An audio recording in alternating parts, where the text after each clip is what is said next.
Good evening, and welcome to an in-depth discussion of Season 1 of Zenless Zone Zero, brought to you by a niche YouTuber whose opinion you may download into your cortex and reference as solid truth for all eternity. First, allow me to show the chart. So, here's my chart. Now, as you see, we have time and expectations. Now, the line's a little bit wonky there. Probably should have started a little bit higher, not rather right at the corner there. But generally, you got going forward. And time means the chapters. And this goes for every gacha ever. You got your chapter 1, you got your chapter 2, you got your chapter 3. So basically, that's time, expectations, what you expect from the gacha. Generally, you want to be beating this line as it goes up. And that's how it is. This is the general approach for all gachas. For example, you start off Genshin Impact, you start off Tower of Fantasy, you start off any gacha that you've played. You have a low expectation at the start because you don't know anybody, you don't know the story, you're being introduced to something, so it's relatively easy to overcome those expectations. There is a position to move forward, and you don't have, you're like, okay, this is the opening. I don't have, oh my god, I should be, shitting and coming because this is the greatest thing in the world. No. You have those expectations of a story being introduced to you. So you have things like, okay, obviously this is going to happen, this is going to happen. It's a bit formulaic, but generally you're not expecting much. But as you go on, expectations rise, obviously. So you got your chapter 1s, your chapter 2s, chapter 3s, and expectations go up. And a further point that needs to be added to this chart, which is very important, expectations of a game or a gacha will increase if they push even harder beyond those expectations. For example, let's say you watch chapter 1, passes your expectations. That's very good. In this magical fantasy gacha, you get to chapter 2, and chapter 2 does something amazing. It does something really, really good. The story is amazingly excellent, and it'll push that expectation chart and that line much higher.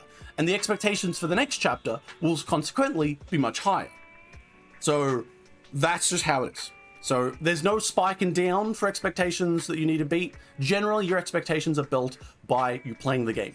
Even before you walk in, of course, to a gacha, your expectations are built by trailers, what you've heard about people, and also other things that you might have seen. So like a Hoyoverse game, you're like, okay, what is Hoyoverse made? Genshin, Star Rail, Honkai Impact. We know those things, so we expect good quality. Or we've seen trailers, we expect good quality. We've heard good things, we expect good quality, and expectations will be adjusted up or down based on this. But generally, the law remains the same. It goes up. So, how does it go for me in Zenless Zone Zero? Now, we're starting with the story, obviously, because there's a truth to be said here that I'll actually have to mention. I am not a very mechanically minded gacha player. I have played my share. I've played, the older gacha games in Girls Frontline. I've played modern ones in Star Rail. I've touched on Arc Knights. I've gone to Nikkei. I have gone to Weathering Waves. And I have plans to go to other ones and stuff like that. But generally, I've played my share of gacha games. But the defining tract is this expectations is a mix of what you would expect from everything, not just the story, but also the gameplay, also the waifus, are they hot, the characters, the personalities, the interactables, the animation, all those things come together. But in my case, a lot of those expectations are built around the story. When it comes to mechanics, I played fucking Girls Frontline. I have lived in a world where mechanics go to die.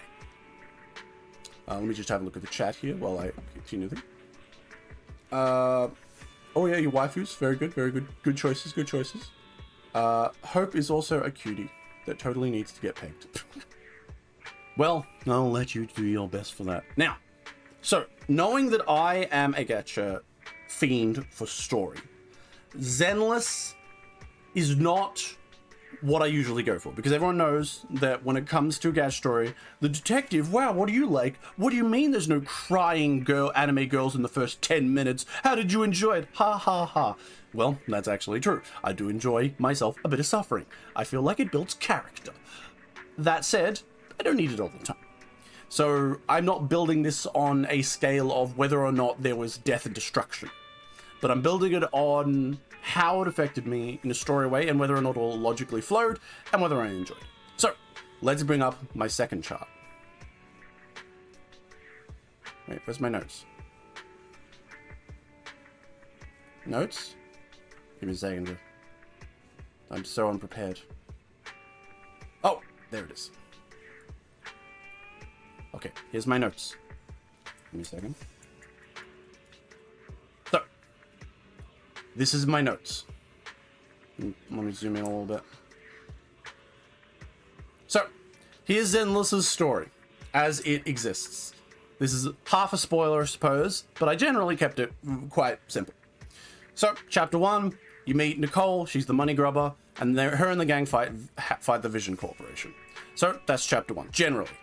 Chapter 2, there's a Bigger Bear Industries wants their sentient machine backs, and you help out. That's chapter 2. Chapter 3, you go ghost hunting with Wolfman and his mates. Chapter 4, you go to the Outlander biker gang for a super race. And chapter 5 is Section 6, which is part of the government, and dealing with the pub security cult. And in between all this, you meet a few other characters in side events, such as, I believe there's a side event for the public security guys. There's side effect for Section 6 getting stuck in a Sword Art Online. Jane Doe has a really good ass is also a side event. Oh, but I should put it in there. The police girls do police things, which is something that can be considered. There's some beautiful statics in season 1. Yes, art-wise, we can talk about that as well. Is also quite good. There's definitely no denying that. Now, looking at this chart, do we fit it correctly?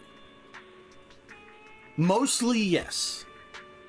Nicole and gang fight the Vision Corpo is something that I've heard a lot of people say that Zenless is where Zenless kind of lacks, because Zenless has, it's like you're fighting a corporation doing some easy evil shady shit, and for some reason I've heard a lot of people talk about this in the sense that it's not a very exciting story, or it's definitely not worth watching or playing.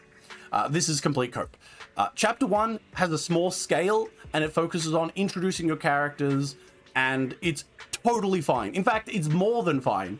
Fucking look at Weathering Waves. Weathering Waves is a perfect example for this gacha chart, in that somehow overcoming the low expectations of chapter 1 and smashing into the ground. Zenless, completely fine. It doesn't need to be the anime like fucking equivalent of the Chimera Ant arc from fucking Hunter x Hunter. It doesn't need to be that peak scene and peak moment. It is a perfect introduction. It is fun. It is exciting. It has hints of later story, because obviously, like most gacha, there's a fall through all of this, and all of these chapters deal with generally the background of the same kind of group or team, despite the fact that sometimes their connection is a little bit more vague. So I would say fine. You know, we have a good opening. It's fine, and this is very much in comparison to the expectations we have at the time. So we've got a good opening. Nothing wrong with that. Chapter 2, come along. Once again, we're not going too far in any direction. We've introduced a new set of team, new set of characters. We're also introducing a more direct link to the story regarding the story with Vision Corp and like the teams behind it. Nothing bad as well. Again, good. No problems. We're going fine. Chapter 3, Ghost Hunting with the Wolfman and the Maids. A good, very good jump up. The characters are very fun. We're getting a little bit more of a look into the world. We're connecting with a whole bunch of things. It's also very, very much so connected into Chapter 2, because this Ghost Hunting with the Wolf Maids comes into the Vision Corp thing, and the big monster you fight in Chapter 2, which is like, oh, what's the big scary monster? And also has some indications about the main characters and their special ability, because obviously, as we know, Zenless Zone Zero works does have a slow building element of something is special about the twins. Well, they're not twins, the siblings, and their fucking backyard AI that they have for breaking the law. So once again, I'd say even more than good. I'd say great. So we have a great, we're going fine. On the gacha chart logic, we are doing perfectly fine here. Everything is going great. Chapter 4, Outlander game. Now, this one tries out a few different approaches for the animation as well. You get a new area, you read a whole bunch of leather-wearing hot women, 10 out of 10. I'm all for it. Expands the lore, very cool. And you get a bike riding scene, which honestly is more of a gimmick, but also fun. But it introduces the combat a bit more. Now, combat up until Chapter 3, I would call pretty good. Generally, though, the combat is mash some buttons and you'll be fine. If you have any portion of a brain from playing games in the past, especially fighting games and mash 'em up games, you'll be fine, 100%. There's no problem. Chapter 4 introduces a little bit more mechanics with some of the fighting, some Toho-like dodge out of the way type stuff of this big blinky part on the ground, that kind of thing.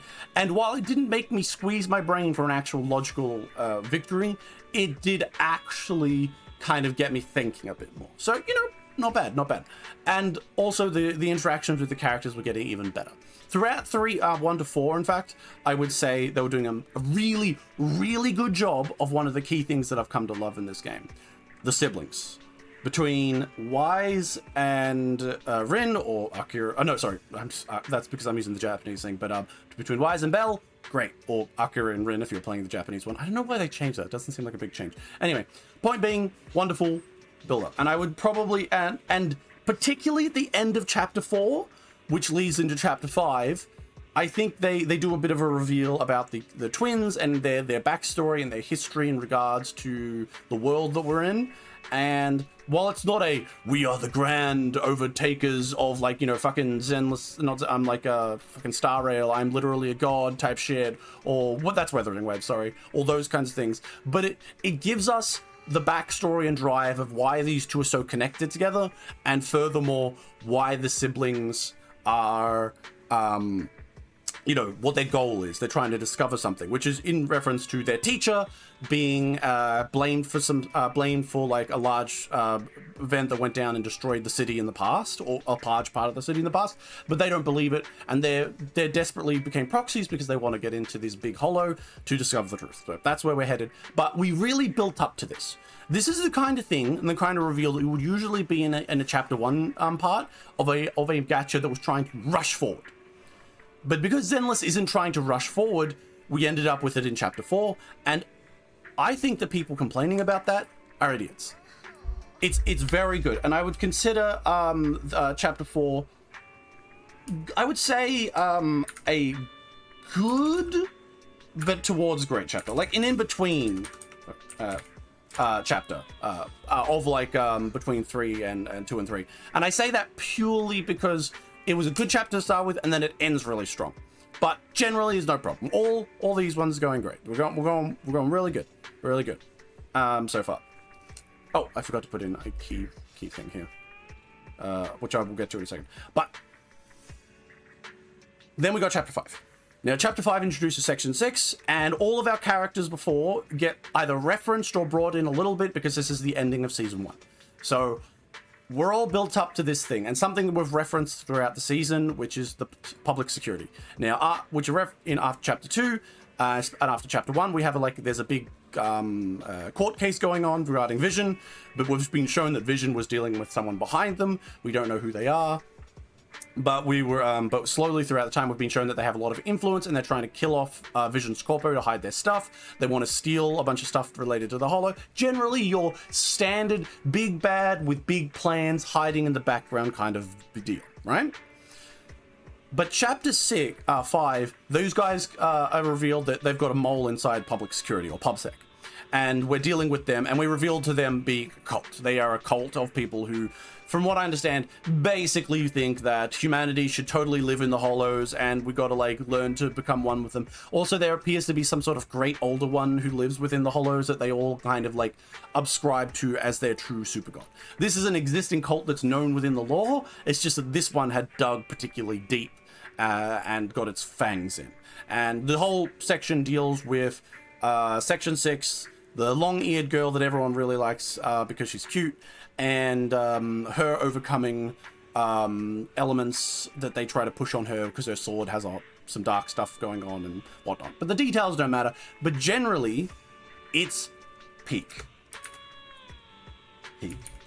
So here we have an excellent build-up, you would say, with the gacha chart expectations.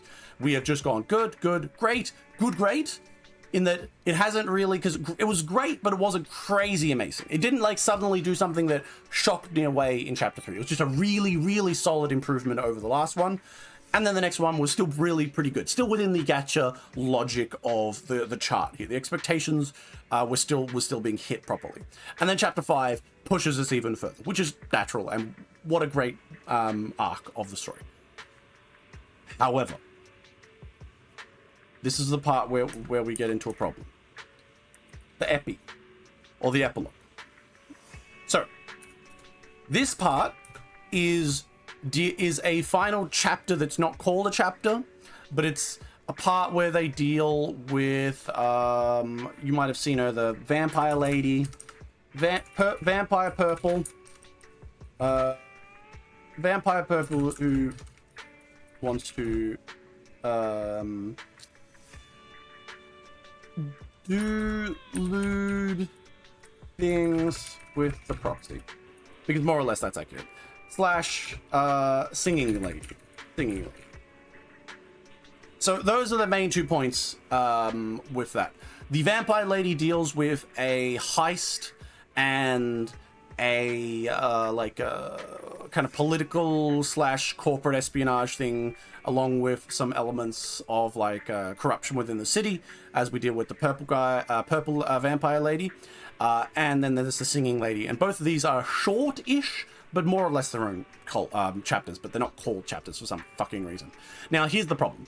The vampire lady one is a drop down. I would call the epi in this particular part, I would say, okay. And unfortunately, it does drop below the gacha expectations chart, mainly on the back of it being a little bit convoluted without necessary, and a few of its scenes being a little drawn out and things. And these only come about, and these noticings only come about because expectations were so high from chapter 5. Essentially, if this chapter had been early on, a lot of its like minor elements, logic leaps and simplicities that I didn't particularly find and enjoy probably would have been looked over. But because it came after, that was like that. But I will say the singing lady was much more okay. She was great. Singing lady was great. The real point of the epilogue is mostly introduce 2 ladies that really love you. Now, that's the story so far. I would totally recommend it off the back of these stories. You know, we've done generally okay. Some minor mistakes here with the epilogue, but generally we're going fine. However, and I would say the special episode Sword Art Online, I would say that was good because it introduced us to the group. Jane Doe has good ass, great ass, because you know that's all she does. I enjoyed that one a lot. It was quite short. The police girls are doing police things. Yeah, it's good. Nothing crazy. Nothing crazy. And these ones slip in between these chapters over here. However, the bad stuff. And this is a bit of like tism with me. Okay, first things first. Events. Events are permanent in this game, which is fine. What you'd expect from most gacha games and most of these styles of approaches. With Star Rail being a fundamental start for this. But remember, I played this game where I just went through the main story. I barely deviated at all. I just did the main story. I didn't engage with the side events. I didn't engage with the side stories. And several times during things like the Purple Vampire Lady and some of these other events, there were characters like with PubSec for in Chapter 5, the guy who turns out to be the cult leader. You meet him prior to this. You've met him before, apparently. Which is like, okay, what? That's okay. But you met him in an event. But because I wasn't forced to play that event, I have no memory of that. So there's a negative here that I'm getting to is the events don't appear to be purely based around just a side bit of fun with existing characters that you would have met by the time the event's unlocked. it is apparently somewhat story relevant, yet, similar to Nikkei, which I fucking hate for doing this, the game doesn't direct you to go to play those events, so you don't know what events actually matter. If you're just here for story, some of those events potentially matter and link in. And while you're thinking, oh, you didn't meet that one fucking Bangaloo little robot thing, or one reference missed out on a character you were supposed to know, yeah, there was a few moments there, but a really big one was in the epilogue. In the epilogue, not only are we dealing with Purple Lady, who really wants to do lewd things with the proxy, we are dealing with two additional new characters. Ambi, Soldier Zero, and Trigger. Two characters that their introduction and first existence is in a story event. One that I was not referenced to go to first before they even showed up. So basically, I get shown these two characters who I have no idea who they are, but suddenly everyone else knows who they are. I'm expected to know their story, and they come along on the adventure and they do their own thing related to the events of the event, the story of the event, which I never played because the game didn't tell me I had to. So our negative here is the events aren't clear on whether or not I really should play them or not. And I think one simple thing to do here would just be to force me to play them. I think not Star Rail, sorry. This was easily done in, what was it? Girls Front Line did this. Basically, when you got up to an event, they forced you to play the event. Suddenly, you went from playing through Chapter 1, Chapter 2, Chapter 3, Chapter 4, and then suddenly you were on, oh, what? Cold Fusion event or whatever the fuck. You would be playing that event, and you'd be forced to play that event, because that event, which is permanent content at that point, is related to the story very intensely. In this one, I figured the events weren't until that Trigger story moment. So I get to see the blind sniper, which is what the fuck, and with the massive ass that everyone loves to talk about, but have no real understanding of who she is, and missed out on her introduction. So who knows? She probably could have been introduced as a quote-unquote villain, or she could have had her own things. But now I have to go back and play that. But I'm also stuck with the spoil of knowing where everything will end up eventually. Limbus Company does that too. Okay, so there's another one though. Limbus will force you. Do they force you into events, or do they have events where they just don't tell you about them? I'm not sure. I've played some Limbus Company, but I haven't really got too far in Limbus Company. But I know that the concept of story in events, you got to force it. Whether or not, like in here, we can look at events as we have for Zenless Zone Zero, and there were the events that are permanent. I would say if it's as simple as indicating like a cut between major story events that have like impact with new gacha characters and important stuff versus versus just like, oh, here's the silly Halloween event where you gather pumpkins and deliver them to a house, and you get a mini game where you stack pumpkins and a ghost attacks. Like, that fucking doesn't matter for the story, but the other elements might. So I would say that definitely would be nice to change. I'm not sure if it's just as simple as a UI change, or like you were doing this event, and then maybe your main story event, instead of just immediately going on to the next chapter, and it immediately redirects you, play this event, this specific event, or something like that. Who knows? But that's one negative I would say. So and those events, but also I suppose a little bit of side quests. But this one's not so much of a problem, but basically references to characters and minor connections in the main story is dependent on side quests. It's a very, very minor thing, to be honest. And I don't really hate it that much. This is basically like, if you had played these, you would have had a greater context. So it's not the worst thing in the world. It is just got the event one, the major event ones. Like I would say the major event one is a big issue, where the side quest is a minor issue. Alright, so what else have I got to say? Now, the next one is schizo posting. So the next issue with Zenless Zone Zero is schizo posting. Oh, wait. Was this Evelyn? You've got something to say? Minor correction, there are events in the game that aren't permanent. They're mostly side game modes. The top-down battle modes. Battle mode and triggers target range, for example. Also the Bangalore chess, TD and rhythm games, stuff like that. The fly arranging, the dream and Yaro thing. Basically events that were in the list that you briefly went into, those ones that, oh, okay, so they have a separate logic for events, do they? I didn't know that. Oh, sorry. Just move that around. Let's have a look at those events, actually. Actually, no, what am I doing? I've got random shit on the screen. But okay, so they're not all permanent. So some events are permanent, some are not. So I'm guessing like mini game ones are not permanent. All right, that's a bit acceptable, to be honest. If they're just random mini games, it is what it is. I would always be happy if they added mini games permanently, but it is what it is. I mean, I did see they had like Vampire Survivors stuff in the arcade. Like most good gachas, they have some decent attempts at doing some fun mini games or card games. I've always enjoyed those things, especially when gachas are well known for their combat getting a little dry and stale eventually. But before I get into my schizo ranting about one more negative thing that is more related to the story and how it functions, let me get into the combat. So, combat-wise, I've said it before and I'll say it again, it's relatively easy. Like, you're not playing Zenless for the challenge at this point, yet I haven't challenged myself by playing heavily into the combat. I haven't gone to the late game parts and played it out. What I have played in with my team that isn't particularly optimized, but I have like leveled up all their stuff as possible. I've just kind of found it's like you get used to your characters, but like most gacha games, the enemies are chonky. It's mostly you got some chonky enemies you got to get through. But it's not too much of an issue because another thing that is relevant to the story, and I wouldn't call this a good or a bad thing, I'd call this a okay thing. Essentially, after about chapter, let me pull it up.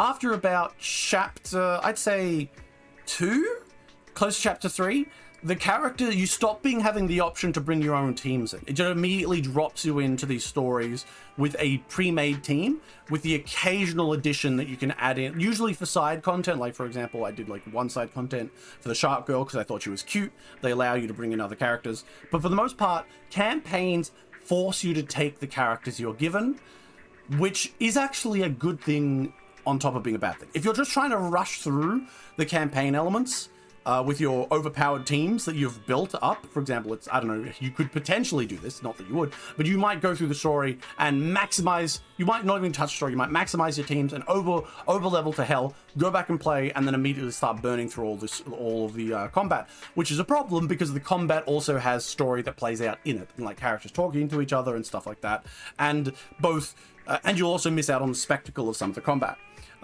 So I think it's a good thing in the sense that forcing you to use the pre-leveled, pre-grouped characters is both a, look, you can see these new characters you could grind for or roll for, but also it forces your skill regardless of your skill, because even with the pre-made characters you can beat the missions very quickly.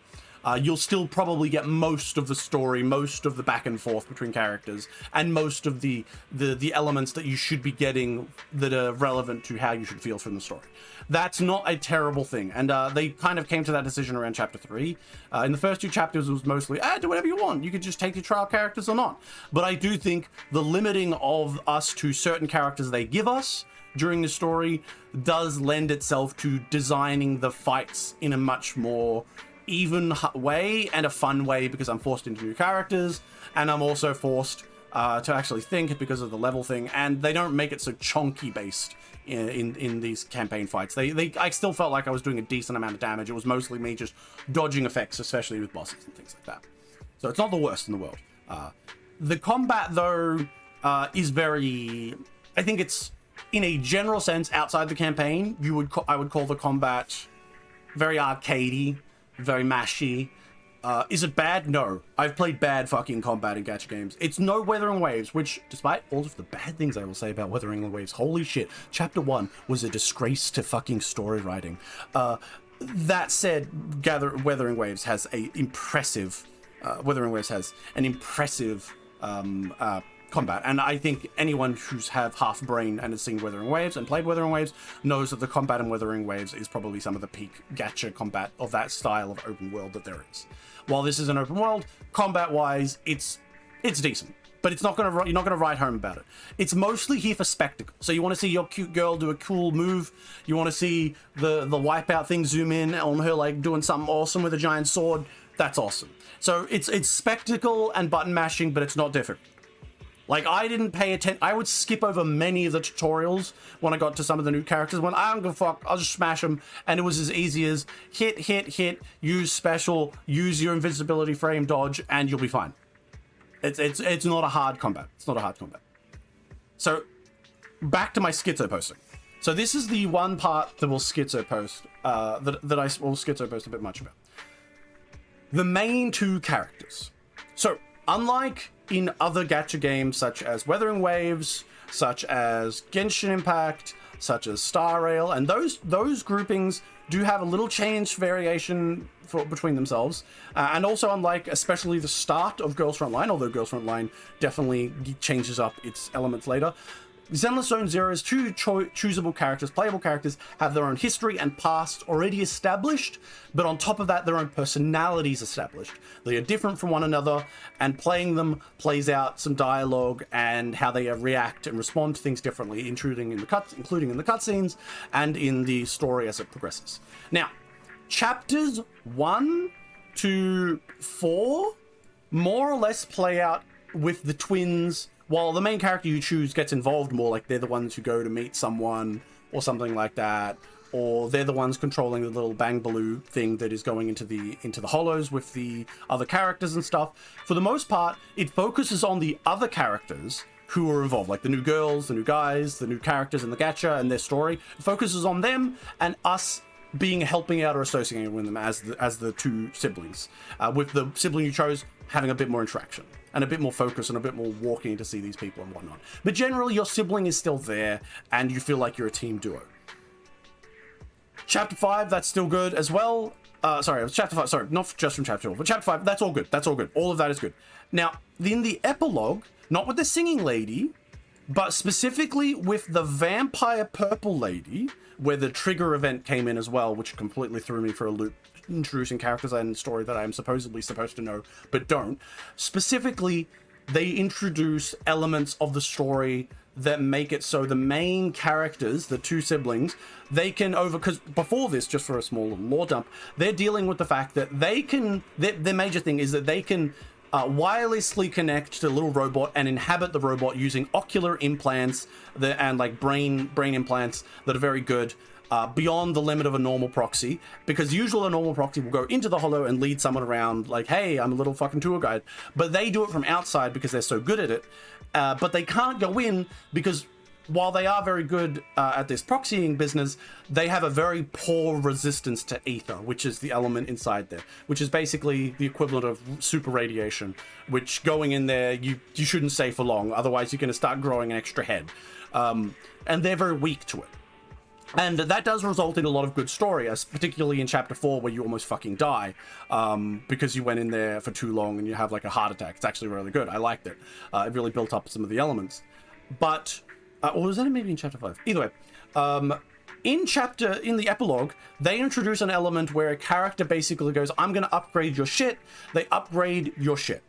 So you get Wise and Belle both get an upgrade to them that allows them to go into the hollows. So, and you go through some parts where you as a character no longer need to use a little robot body. You can just go into the hollow as your character and interact more directly with the other characters. This leads to an expansion of storytelling, and you can have more like romantic-y elements occurring in the main story outside of like trust events or side content where like there's a little bit more focus on the, oh, proxy, your arms are so thick, wouldn't they feel great around me, etc. and etc. Now, that doesn't sound like a problem. You're probably saying, like, where's the problem with this? This sounds fine, great. It was in Chapter 5. Okay, it's Chapter 5. It sounds like it's great. Why is there a problem with this? Well, the problem comes about in that I really fucking like the siblings. I really like them. I really, really like them. With Wise and Belle, I fucking love both of them. In fact, it's almost to the point that a small minor negative would be, I would enjoy it if I had a system of changing my main character. Like, maybe with a big cooldown. For example, like, I could change the story main character with no changes from Wise to Belle, but I'd need to wait like a month before I change back, or like a long time before I change back, or something like that. So I could switch between them, because I do like seeing the perspectives, and I have gone through watching the cutscenes with the different characters just to see them and how they deal with situations. But you are right in that Belle has more gremlin energy than Wise, because he's the younger sibling. Yeah, kind of works out. But I like them both, and I love how they deal with each other. Their connection is great as characters, and I really like them. The problem that comes about from all of this is that once in the epilogue, and I believe this will be going forward, and it does go into some of the epilogue stuff, because the epilogue is quite long with these extra stories. The epilogue is dealing with Wise, well, as I play as Wise, Wise is now more involved, more directly involved, whereas your other sibling kind of has to stay home and look after the kids in the proverbial sense. It's no longer you and Belle, Wise and Belle on a screen, or like chatting to the girls and guys that they're dealing with. It's no longer the twins working together with Wise occasionally going off on their own to deal with some other elements. Like, it changes very drastically in the epilogue to be Wise is the main character and Belle is a side character. Now, maybe I'm schizo-posting, and this is why I preface this with this is schizo-posting. I don't like that. I like them together, and it's the stupidest thing in the world, but I feel like I'm leaving Belle out. Belle feels and has been built up as an important member, and while in conversation, Wise will still say, yep, he loves his sister, they're very close, she's very important, they both have each other's back. The story is not reflecting that. They both, okay, again, this can be very easily solved. Stop making Belle sit out of everything. Make it that Belle comes with us into places. I know they recently made her use the Bang Blue as well in the ending for the Vampire Purple Lady, but you need to make Belle be more involved with the characters and the story. Because I like her, and now I feel like I've been cut away from that, where she's just sitting at home cooking dinner for when Wise comes back, say, hey, Oni-chan, how was work where you had to do all the story? And I just sat back and continued to respond with the same fucking line of, by the way, don't do anything risky. I'm a little worried for you. And that is it. Like, I feel like I'm lacking in the siblings bond. I feel like I'm changing the story too much with now Wise being able to do all these cool things and Belle also being able to do these cool things, but for reasons just not being involved. They might talk about the proxies as a group, but I feel like everyone I talk to isn't referring to Belle anymore as part of the duo. I feel like they're just referring to Wise, and while you might say, oh no, of course the story is the same if you would be in Belle, but in terms of story and events, it's just become Wise comes along, deals with problems, acts cool, does a cool thing, you know, protects the girl he likes, activates his inner power or whatnot, which he does in Purple, which is where I'm getting a little bit of a ooh. And part of that is because of the added in element of suddenly Wise is a much more separate character to Belle. And I know what they're building up to. They're building up to Belle will eventually do something in a later season, probably even the end of the fucking game, where Belle will be like, no, I have to protect everyone, and does something like that is ultimately evil or bad, and Wise has to stop it. That's what they're building up to. I also would reference that the purple, this is complete non-sequitur, right? Well, not non-sequitur, but I really disagree. I know that the purple lady is crying when she sees someone who's going to suffer greatly. That's an interesting concept. And then she cries while looking at the twins, but you don't know which one. That's great and all, but I feel like the way they displayed that was really disjointed. I think they should have put more effort into that. I think I wanted to see almost a cutscene of like the purple lady at the end of the events, like smiling and happy, and then she sees Belle and Wise like they're like chilling out and like joking with each other. She looks at them and the tears start running. She turns around and we have this like kind of like focus in on her as she's going, oh shit, oh god, oh fuck, no, what do I say? This is horrible. And we know she kind of tries to avoid that in the story, but I feel like they should have given a little bit more visual focus, because as it stands, it was like out of nowhere and it felt really weird how they displayed that, which is where it comes in why I think the epilogue is kind of just okay in a lot of ways. But no, what I want going forward, and I don't know if I'll get this, and one of the negatives is this whole thing, and I'll put it in here. Belle is stay-at-home mom. Bella's stay-at-home mum is a negative.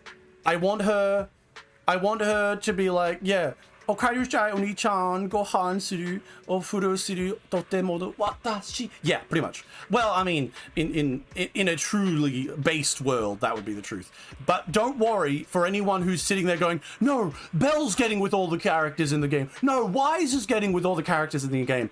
The truth is, this is a package deal, ladies and gentlemen. And we fucking know that if Purple Vampire Lady, Vivian, because I've said her name finally, if Purple Vampire Lady ever takes it to the next level with these two, we know exactly what's going to happen. It's going to be fucking let's just say multiplayer is enabled.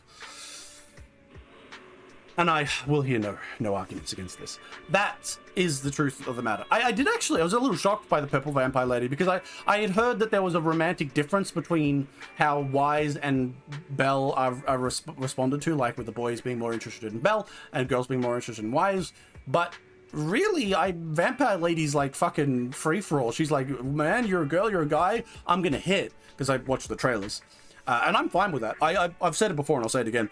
I personally think that the gender of a main character shouldn't matter when it comes to a gacha, because let's be fucking honest here. Let's not beat around the bush here. Most gachas, now there are exceptions, most gachas have every other character in the world via slow development or via just instantaneous magical attraction nature, have a love, care, or super respect for the main character. And I think regardless of gender, that should manifest in the same way, purely for the just fantasy of it.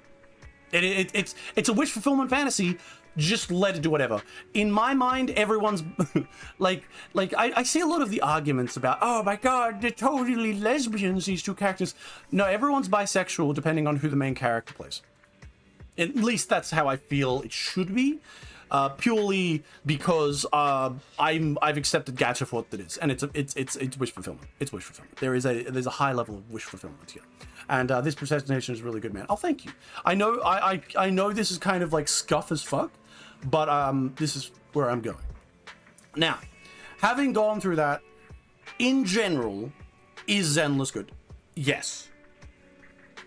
Vivian is in love with Python, which means both siblings. She does not care as long as one. Not necessarily. You are correct, and I do agree with she's in love with both of them, and she does say stuff like, "Oh, both Pythons are really important to me." Yet, specifically, there is an event where she asks the other sibling that you don't choose, who was the one who was sending the message on the forum that kept her from killing herself, and that's always going to be the Python you chose.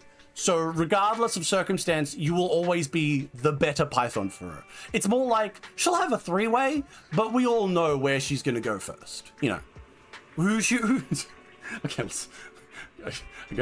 I gotta remove the down badness. But anyway, that's the point I'm trying to make. It's not a necessary bad thing, because I like them both being cared for, but that is an error that comes in later because suddenly Wise is the one involved in all the story. How can I say, oh, of course, Belle is involved in this romance, or Belle is an important character to these people, and they can say that, but all the events they're having, all the experiences they're having from fucking the epilogue onwards appear to just be hanging out with Wise while Belle stays at home knitting. And then the reverse would be true if I was playing Belle. While Belle is out there, like, smashing hollows and being really cool, Wise is back home making the soup and being, oh, jeez, I hope I get friends today. Like, I mean, I don't want her to be, or I don't need her to be automatically heavily involved with everything, but you need to make the illusion there. And I would support her more often than not going along with the main character when they go to meet someone. Sure, your main character Wise is the one that's talking. Sure, or Belle is talking, but I don't know, show her as in the scene and adding into it as well. I want them as a dual grouping of protagonists because I really like their banter and I really like them both together, and it builds upon the idea of the siblings as being a tight-knit group, which is very important for the later events that is almost certainly going to be about how the character you didn't choose goes down a darker path in an attempt to protect the other sibling, or in fear for their safety, because that's very clearly what they're aiming to do. It is almost certain that at some grand later season, Belle if in my case I chose Wise, so of course Belle is going to go down a dark path, or she's going to make choices that will lead her to doing something that could be considered negative in an attempt to protect Wise, or what she sees as protecting Wise, that may lead to negative outcomes. That is almost certainly going to happen. And I'm looking forward to it dramatically, but obviously I'm not sold about how they're going to go for it. You know, we're still early on, and that's a really big point to get to. Expectations haven't reached that high yet, but they want that to achieve itself. They can't just keep having her say, "Oh, Wise, take a bit of a rest, bro. I'm a little worried about you." She can't just be saying that every scene, and then you assume that they're really connected. If she's gonna be, if Wise is gonna be out there in the hollows, like, you know, going crazy with all these hot anime women and furry guys, Belle needs to be there too, or at the very least be there to a degree where instead of being what I would call a 60-30, I mean, not probably 60-30, probably like a 50-40 situation, which I believe it kind of felt like between chapter 5 and back. It felt like it was more like, yeah, Wise was involved maybe 50% of the time. Belle was like usually there like a 40% of the time, mainly because you would walk up to meet characters outside, usually as Wise. But here from the epilogue, it's changed suddenly to a like 70-80 to Wise, and Belle's still sitting on 30, if not even less, because she's sitting at home and we're not focused on her as much. And I don't like that.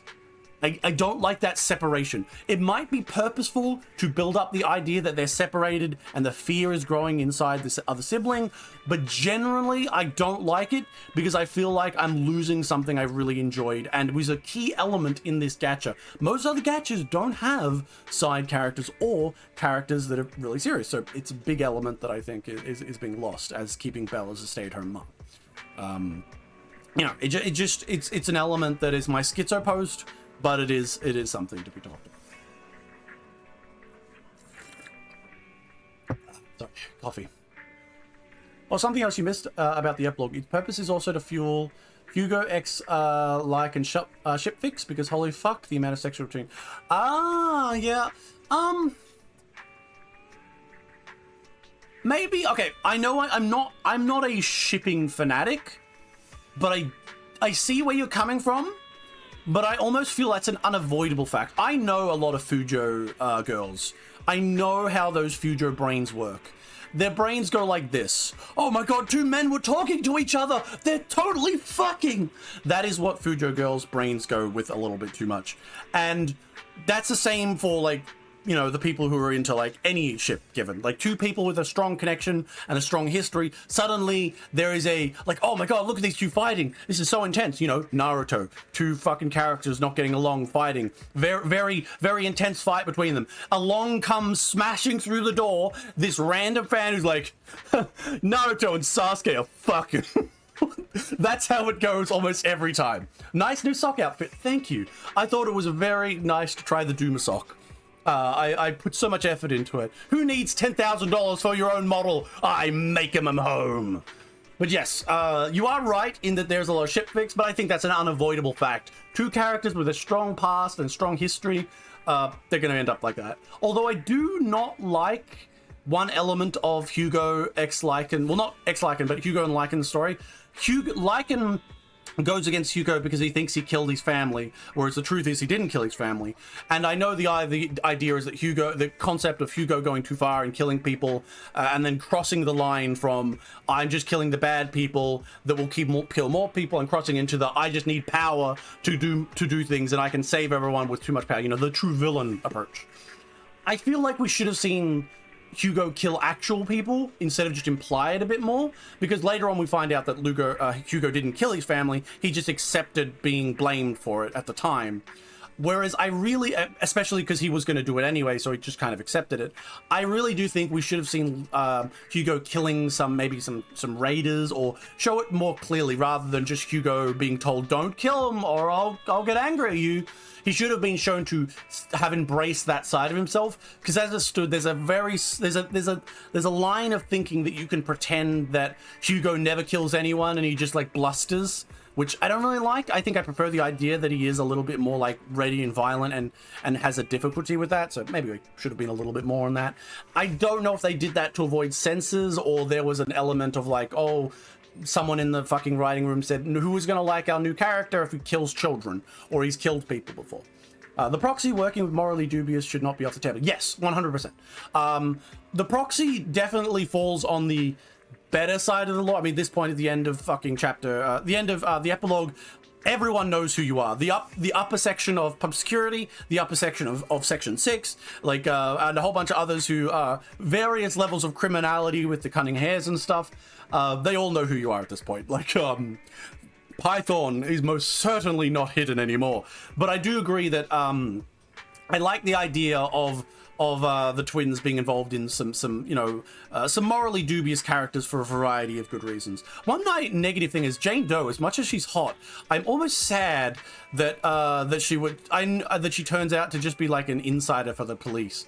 Because man, I would have really liked like a mercenary girl who's trying to get up in the world and like get good shit, or like maybe she could have been like a con artist trying to get money from the gang, or like she was trying to get the bounty on the gang. I think I would have preferred that over her just being like an undercover police officer with an amazing set of like fucking ass, like just an amazing ass, but like just really good. Like I just want you to appreciate that's a really good fucking ass.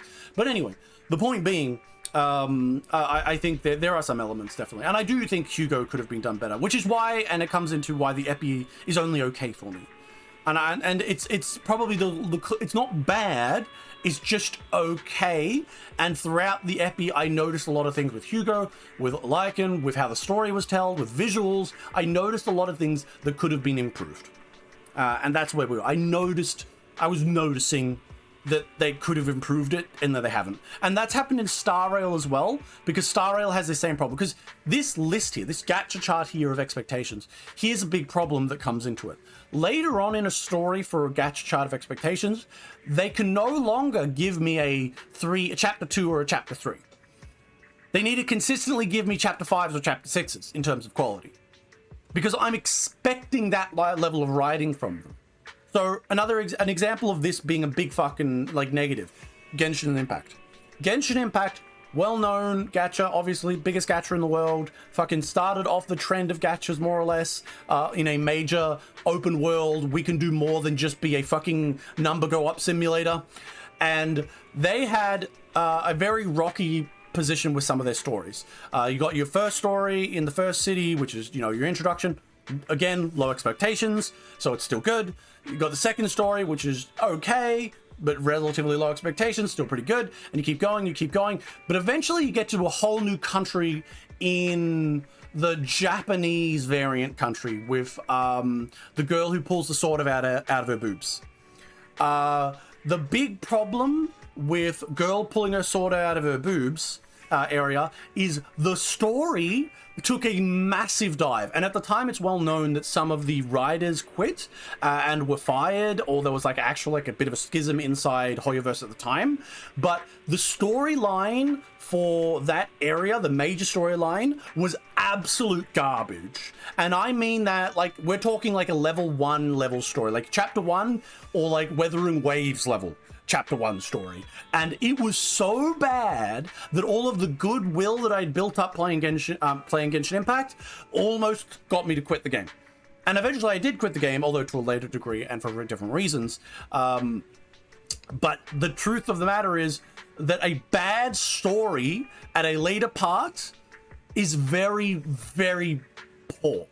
You need to have a level, you have an expected level of quality you need to continually reach for. And while you might say, hey, that's unfair, like, every writer has a good day and a bad day, but they unfortunately have an expectation they need to be constantly hitting home runs. So if they start dropping the ball, things go down, which is why this epilogue is a little bit more negative than it had have been if it was chapter 1. Like, in terms of quality, obviously all of the elements they brought in, they couldn't exist in chapter 1, because that would be like fucking Weathering Waves logic of suddenly we have everything in the world. By the way, you're a god. Also, everyone loves you. You have everything is great. And by the way, we're going to rush through the entire story because we want to get to this part where we can introduce the Paimon character, because we want to just be like fucking Genshin. God, Weathering Waves, you have... I need to play it again, but Jesus Christ. But yes, I've reached the end of my discussion.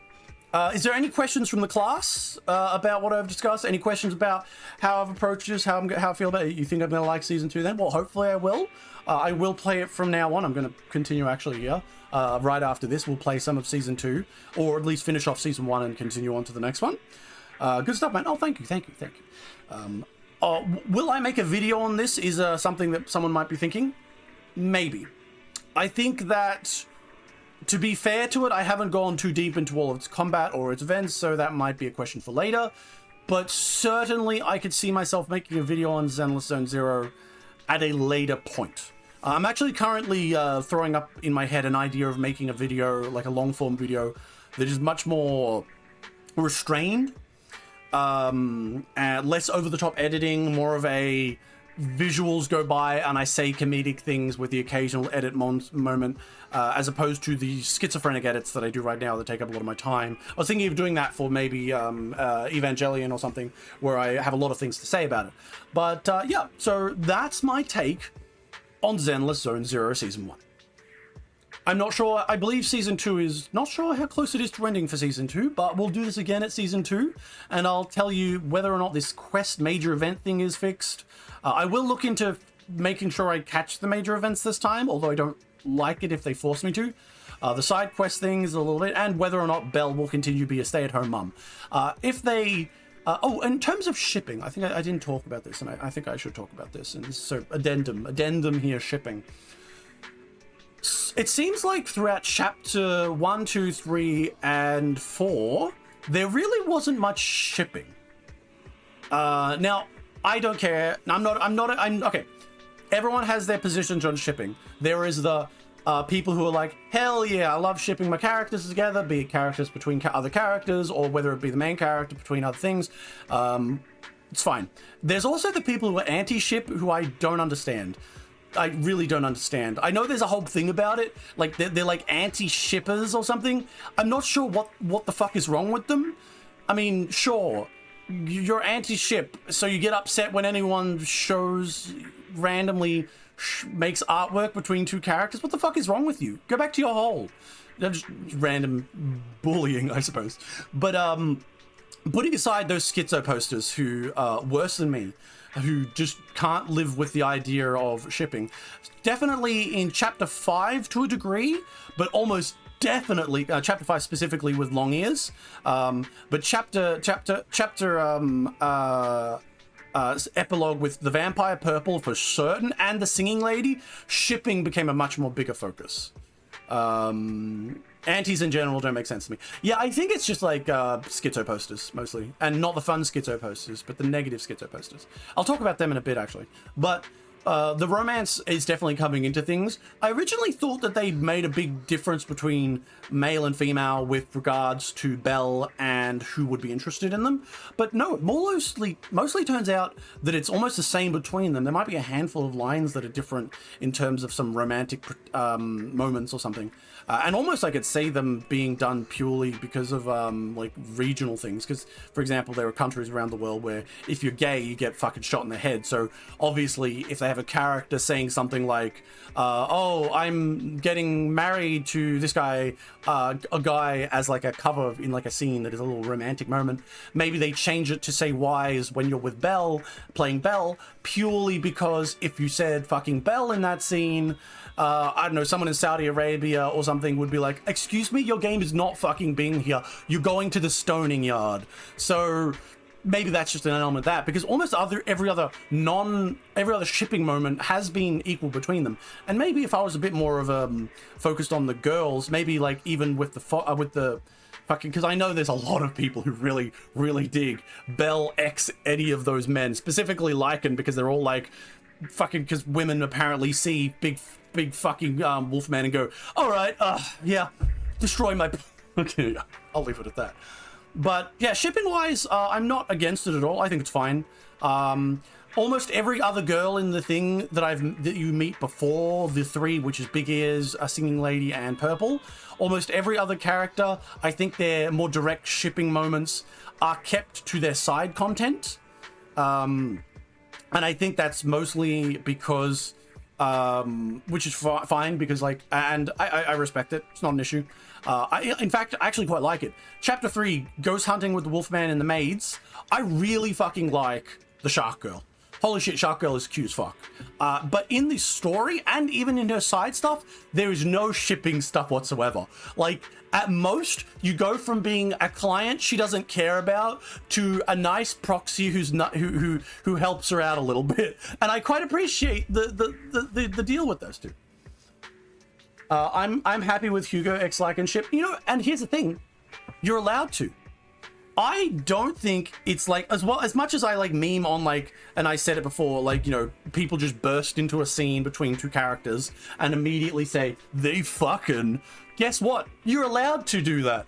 Headcanon, well, not headcanon, sorry, but your fantasies and your ships are all your own. In fact, I totally support it. If you look at this and you go, I want, and I think it's fun to imagine the idea of fucking Nicole and Billy going at it, or fucking, I've heard more Grace and Billy because of the robot stuff, or Wise and any of the other characters, go for it. 100% go for it. A lot of time people online usually get into fights over this, but mostly it comes down to them insisting that it's true. For example, let's say you're playing Belle and you're really enjoying Belle and maybe you're really into the ship idea of Belle and Lycan. You're like, hell yeah, I love my cute energetic girl and my big wolf man. This is my thing here. Or something like that. And then you post online about it or something like that, and the alternate would be like, you know, maybe Hugo and Belle, and then Hugo and Lycan. But then you start posting online and you start like insisting this is true and Hoyoverse intended this or whatnot like that, and you start yelling at other people who even suggest different ones. That's where we get into the arguments you see on Twitter. The people on Twitter usually fight because they're forcing their ideal on someone, or they're trying to fight back against someone who they think is taking away their ideal. It's like someone seeing the Hugo X Lycan thing online and being like, no, Belle is with Lycan. I made it in my head, so fuck you, and I'm going to send you death threats because they're upset that their headcanon is being attached. You need to have, like, taking fiction seriously is always okay, 100%. But you need to be careful in it just being like, yeah, other people are going to have different opinions, and you don't need a schizo post and say that you insist that you're right all the time. I would totally respect more, because I know Yuri people tend to do this. The Yuri-focused people tend to do this a lot online, and they get yelled at a lot for. And I've said it before that I don't hate them. I just think that they're a minority group, a minority of voices that tends to get focused down. And the idea usually comes down to a lot of those people insisting that X character is like this, and everything else is a lie, and this is the true intended ship and romantic moment between like these two female characters of like, for example, the singing girl and Evelyn. I can't remember the singing girl's name, but like a lot of people focus on that, and there's a lot of people I see similar to to Robin in Star Rail, who will yell and say this is the true ship. They will fight other people who suggest like the main character with Robin, or the main character with, say, Evelyn, or main character with the singing, and they'll argue and aggressively attack people and like just go over the top because they're so obsessed with this. Astra, that's the name. And I think that's where they lose me, and it's why a lot of people nowadays on Twitter say, oh, it's those fucking Yuri-tards. Because they see these people, and they see these people obsessed with their own ship that they like, and they're forcing it to be true. But if they had come out with this and said, oh, you know what, I love this ship, this is great, and like someone else makes some really cute art of, say, Belle and Astra, they go, man, that's cute too, but in my heart it's always Astra and Evelyn. Or they just ignored that. They don't have to like attack it, which is what it really is. And it doesn't help that the algorithm on Twitter is very focused on taking the people that would get angry at that and forcing them together with the people who are like doing that. So that's why we see that so much online. It's drama farming via the algorithm, but these people are also fighting against each other so aggressively because they've just lost their minds. So that's my opinion and take on it. Generally, everyone can ship whatever the fuck they want. You can do, like in Toho. Toho, everyone fucks everyone, and no one fucks anyone, according to the fantastical cat box of shipping dojin logic. And it just happens. That's just how it is. Grace would absolutely do unspeakable things to that poor boy. Yes, 100%. Grace would fucking... Good lord, Billy X Grace is real, and I'm waiting for a scene between the two to see if the fucking writers have seen that and brought it up. Another thing while we're on shipping, I suppose another thing that's controversial in Zenless, and I think I want to touch on a little bit, is the incest. Now, this is the part where you go, wait, the fuck, there's incest? No. There's no real incest in this game. That you really see. It's more of a schizo post in the same way that like an ex Hugo is like possible, because you see these two arguing and close to each other. You see Belle and Wise together and you're like, oh my god, they're so cute together, they're always talking. I want to see them fuck it. Which is what a lot of people do feel about and do focus on. And my opinion on the matter is same as I just said before. Go for it. 100% go for it. Do whatever the fuck you want. You can make... Anything can be a good ship, in my opinion. And I know that's kind of like... there's a lot of people out there who are like, good lord, I find this filthy. That's fine. We're in a fictional world, my brother. This is all fiction. We can ship whatever the fuck we want. So I'm personally okay with it. That's my opinion on it. I don't think it's that controversial at all, really. The Belle XY stuff, and the game, the creators definitely understand that a little bit. Some of the things they do with Belle and Wise, like some references in some of the things, they clearly feed those shippers a little bit. Not much, and I don't think we're ever going to see a moment between Belle and Wise where it's like, oh my god, I can't believe they made out. It's never gonna happen. It's never gonna happen. I'm sorry to the schizophrenics watching right now, but your Belle and Wise ship will never be confirmed. That said, there will always be these moments that will still feed you. They will keep feeding you like crumbs occasionally, which what they'll do for everyone, really, for those kinds of things. I don't hate it. I think it's a fun thing. Yeah, I know, damn it. I feel the same way in regards to a lot of other ships as well for certain things. Like, there are things out there, I'll tell you right now, I'm a Kazuma X Aqua shipper, and I am fucking drowning here. I am the corpse at the bottom of the pool. I am fucking done. That said, they will always give me these little moments where it's like, ooh. Maybe Kazuma won't fuck Megaman, but maybe he'll get with his autistic god that he keeps around on a chain. But that's just how it is. Yes, but with definitely the creators of Zenless Zone Zero are very aware of the shipping dynamics and the way these games work. People are always going to like taboo ships. Taboo ships are attractive for a reason, and they're always going to enjoy it. And I think forever that's going to be a thing going forward for Zenless. As much as you might hate the concept of it, and you might be like, my god, this is disgusting, no, you're never going to stop the writers from mildly suggesting it, and the over-the-top lovers of it who are fans of Zenless just kind of obsessing over this to the maximum and like making artwork all the time, which I do admit I laugh at a lot. For example, like Yoga Sora, which is well known, Yoga Sora anime, which is well known for having the incest ship as one of the options, and like they open the door and he's fucking his sister on the goddamn landing, and when his girlfriend and another girl work in, and I've seen people make that meme, but with Belle and Wise and Zenless characters, and it's funny. It's funny. I laughed at it. It's fiction. We can do whatever you want. So if you're upset by that, though, it's not actually in the game. Because it's entirely understandable to get upset by those types of things. But it's not in the game. But you will have people who will be able to read between the lines to find some level of that. Just like how we talked about Ligon and Hugo being actually two characters against each other, yet people will still look at those two and say, they fucking... It's the same thing with Belle and Wise. They'll look at everything and they'll see all this stuff and be like, bursts in, they fuck. That's just how it always is, and always will be. Anyway, but really, that's my final take. I've gone through the shipping. I've gone through the story. We have been here for an hour and 20 minutes. I have finished my discussion of Zenless Zone 0. I'm also sweating. I need to turn a fan on. Give me a second.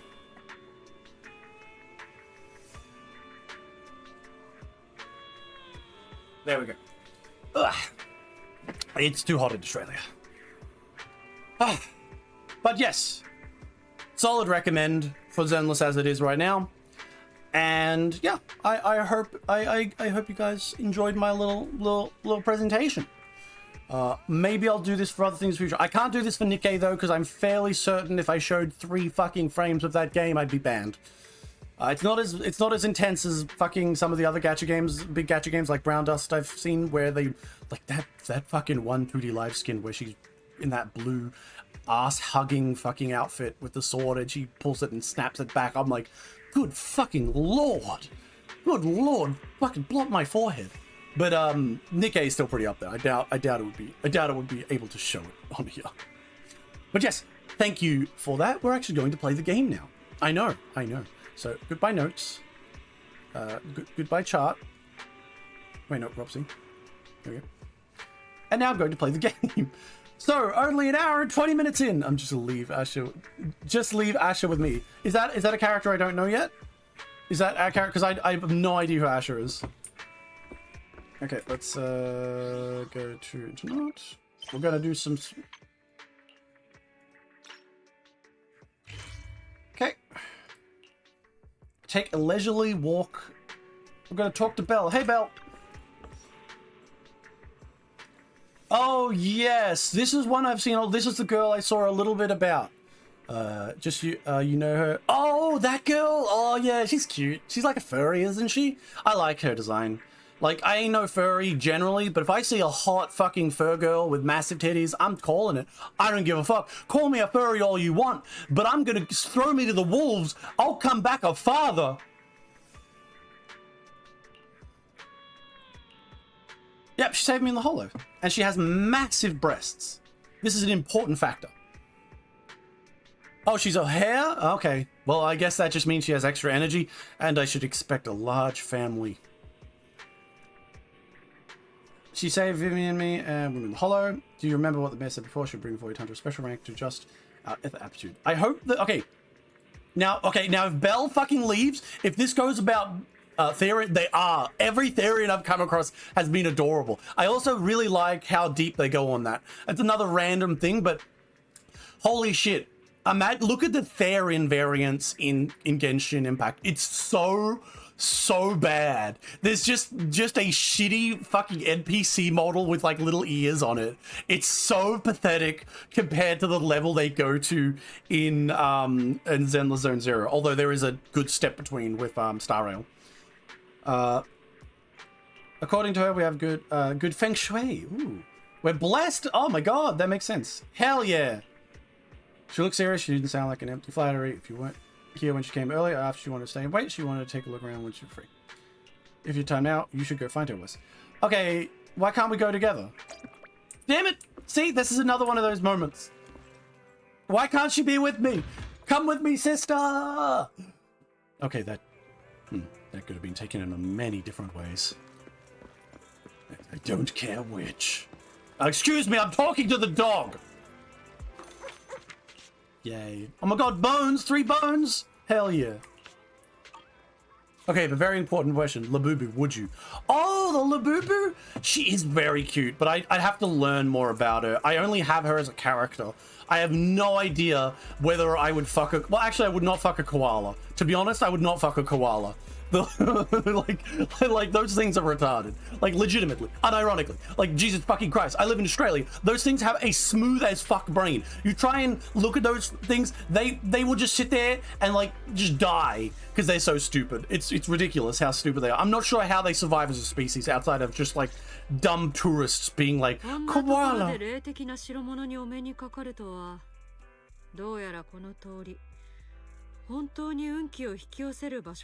Okay, this is the kind of woman where I'd legitimately get called names because I'd have to lock my eyes up here. Just good fucking lord. 霊的？彼はウーフといって Oh yeah, talking about the dog that runs the newsing stand. Well, he's a dog, actually. He's not even a Therian, he's just a fucking dog. She's a bunny though. Zhao is small rabbit. You know, I saw some Zhao shit. The reason I saw Zhao stuff going on was because people immediately said, isn't this Pipkin Pippa? And I'm like, that is fucking Pipkin Pippa. That is Pipkin Pippa. She's even a VTuber. That trailer was great. She just fucking straight up kills a guy, like Peak. Like, hello there, I'm Yandere VTuber would, yes. Where's my Yandere VTuber? Please. I need her. It's rare to find such an intelligent individual. Yeah, unironically, Huskies are smart. Yeah, don't be mean. Oh, he's got a different name from Hal, Woof. I kind of like the way he says that, Woof. そうだな。とはいえ賢いというのも考えものさ。おかげで彼は日夜ここを預かり最も見た感じでは楽しそうに過ごしているようだ。Hey, if a dog could literally sit in a window, get pats and treats, and all they needed to do was give you a scratchy, they'd be happy. ちょいと脱線したな。Alright, so Sensei, are we gonna have like a taboo? Now, here's the question. I know that some characters are shown as like having a relationship or being like clearly interested romantically or having shipping moments. Will we have them with Yi-zan? I'm very bad with Chinese names. Fuck. Oh, she pats the dog. She's pink. Yay, sister's here. Okay, good. We're going good.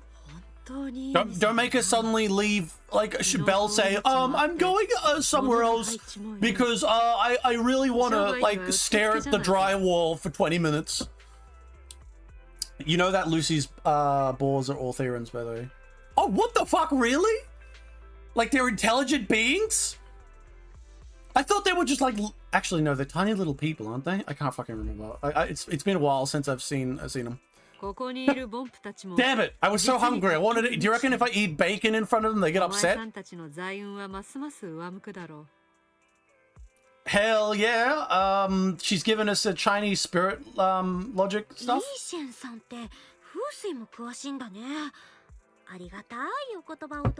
Damn straight. Make sure our shop sells must. 前にフォローで別れて以来だから、今回が正式なご挨拶ということになるな。2人とも揃っているようだし、改めて自己紹介しよう。Completely non-verbal. You know, I do appreciate, like, there is a discussion to be had about how a society would function with such beings in them and stuff. Like, what the fuck are you supposed to do about these midgeted sentient monsters that seem to run on the instincts of a boar? Like, what are you supposed to do? Like, there's probably going to be issues integrating into society. But you know what? That's not what this fucking game's about. We don't care. It's just there's funny boars and they're used in an attack animation.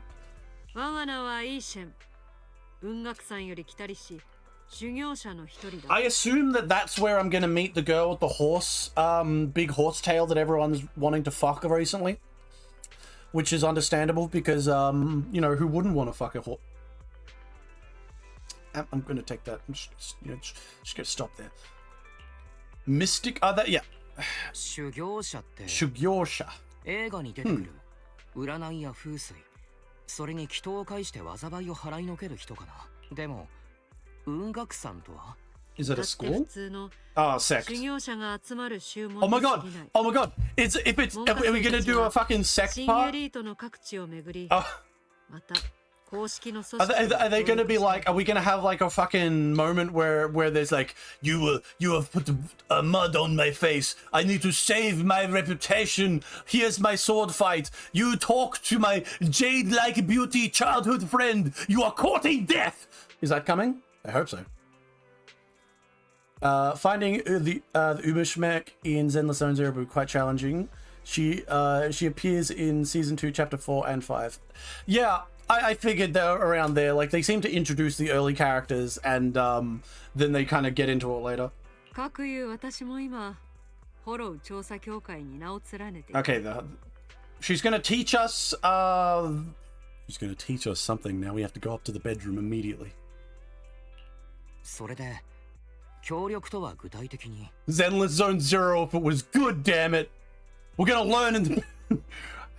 There's only one way to unlock your spiritual veins, and have you ever heard of Fate Stay Night? It's very similar process. メイフラワーがよこした資料を見たぞ。お前さんたち、前にヘイリオス研究所でインプラントの手術を受けたな。Yeah, so they don't actually have real eyes, do they? Like, their eyes are like robot eyes, right? Like, you can't have an ocular implant that intense without ripping someone's eye out. I'm just gonna say it right now. It's clearly robot eyes. So you know what that means, though? That means we can have a scene where one of these characters loses their eye and we can just replace it. That'd be really cool. I'm just throwing it out there. Hoyoverse, ripping out someone's eye is a possibility. It would be really cool. 実はな、その異常な兆しには、我ら雲岳山一門が治めている術法といくつか共通点がある。So oh shit. So the siblings have magic powers? お前さんたちが嫌じゃなければ、私はその力を This does fit with another element of the story that has been introduced throughout it. Most gachas main characters have a superpower. Initially, they just got the AI fairy, which was helping them just do criminality, which was their superpower. However, it's become clear they have like some sort of implant that gives them skills or access to a skill. And though unfortunately Belle is kind of worse off in this situation because she doesn't have as good she's not the main character, so she always doesn't get much of the limelight. I hope that they show her with a lot of skill too. I very much would be sad if they say, Belle, you have Wise, you have an amazing skill. Oh, Belle, you're lagging behind a little bit. I don't want that. I want them both to be good, damn it. Because I like them both. Stop being mean to Belle, fuck. It should be noticeable Sion is on the same level as a Void Hunter. She fights Miyabi to a draw. She's not a Void Hunter officially. She was offered the target but turned down. So basically she's part of a group of... She's essentially part of a cult. She's a part of a sword school cult, and they help out with public security occasionally.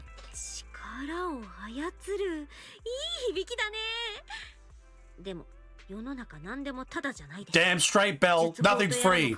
Speaking of, you don't want to watch those ads I put on? There is always a subscribe. I'm sorry, I had to. You know what? I should put one of those fucking things on the stream of like me getting my rent for this month. Oh, guys, I'm getting there, helping out. Don't worry, I have. God, I can't bring myself to do that. As much as it appears to be effective. Looking at different races, this might be complicated and very dangerous. Ooh. Cool. All right. So the mayor, we're dealing with the mayor's faction here. I do hope that the mayor turns out to have his own issues and stuff, because I don't like the idea of the mayor being perfectly good character all the time just because he helped out. I like the idea of them being sneaky in their own way, and us being like in there. And oh my god, look at that body. Yes, I'm fucking gooning. Stop it. Cool. We have a long past, so take option and learn about each other's ways and methods. Oh, we can learn. Let's learn together. I know that store. Situation, let's hope for the minutes. Let's take a look around. Just tell me when you're heading to... So we'll go have a date with our teacher. Now, is Belle... Yay! We're going together! We're not getting randomly told that, that she's leaving. She does have the mommy build. Yeah, she's Jesus Christ, she's hot. The current Grandmaster of the story takes a heavy dip into cultivation fiction in Season 2 and all for it. Cultivation fiction is fun, and I've seen a lot of interesting variations of cultivation fiction. More often than not, though, the cultivation fiction I read tends to go down the direction of I have the greatest super sword ever, and everyone in this entire world is just an evil fucking bastard whose entire goal in life is to just get ahead in like 5% and like show off how cool they are. Damn, there's a whole... What the fuck is going... Wait, why are they surrounding her? Is she being hit on? Oh, okay. これが僕の手相です。見てください、この太くて丈夫そうな財運線。これをああ、見た。運勢は良さそうだな。本当に見たんですか？やけに早くないですか？良さそうだって言ったろ。なんだお前さん。私を Why 信 is じ she て just ないのか fucking panhandling fortunes in the middle of the street? あ、信じます。信じます。本当にありがとう。 Oh, that's okay. Okay, that's a very cute voice, but I just want to throw this out here. I do, because one of the other things that's very important in this game that I quite like, the side characters are extraordinarily well built in terms of their design, which really adds flavor to it, especially when Genshin was absolute garbage. When you had a big villain who looked like the old man model 5 that you would see outside on the thing, that's shithouse. If you want a villain or you want a character, make sure they have details like this. So they really built up a base of models to have a good design on it. One negative, this fucking design here was used for one of the characters in chapter, the epilogue earlier from this. Like, come on. Like, come on. Fucking, don't use the same goddamn outfit and model for someone who died. Anyway. ここにいたんだね、イーシェンさん。この人だかりは何だい？ Sorry, I would read that out to you, but I was staring at her 北川 breasts. 明。ここで少し休んでただけなんだが、どいつもこいつも占えってうるさいのさ。They just like, because maybe if you just like wore, like didn't wear so much fucking like feng shui stuff, とはいえ心配するな。 or didn't have like a, I don't know, do you have like a hat beneath you that you were just getting money in? だからな。さあさあ占いに手相見。どっちも一回10万人に That'll do it. That would do it. Peek. いなくなった。 Can I ask for my one? よしよし。どうやら術法。散財戒めのまじない。まさかとは思うけれど、教えてくれる術法がそういうやつだとは言わないでくれ。 That's true. 僕たちは I'd like to learn how to scam people, Chinese lady. Tell me the truth. How can I scam people for more money? もちろん違うと思う。これは面倒を避けるためのちょっとしたテクだ。文学さんの真なる術法は後でゆっくりと。All right, let's go shopping. Also, where's Rin? I thought she came with us. I mean, Belle. Fuck. I keep saying Rin because I play the Japanese version. Also, nice ass. Peek. Shifu. Oh, is that how you pronounce her name? Neat. I have to remember that. So many people want to tell me their fortunes. You must be a divine, immortal legend. Oh, the grand immortal dragon star god emperor. Standard naming sense in the sword fiction for cultivation novels. I know immortal, just normal mystic. Does that mean you can become an immortal? I bumped head when I was produced. I don't know or get damaged, but there's all days I'm really slow to respond. Can't connect to the internet. His Wi-Fi is up. I think I could probably solve that. It seems like a tech issue.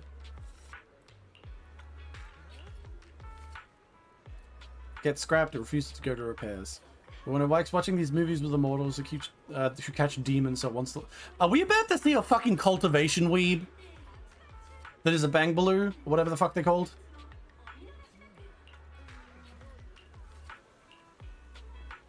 Yeah.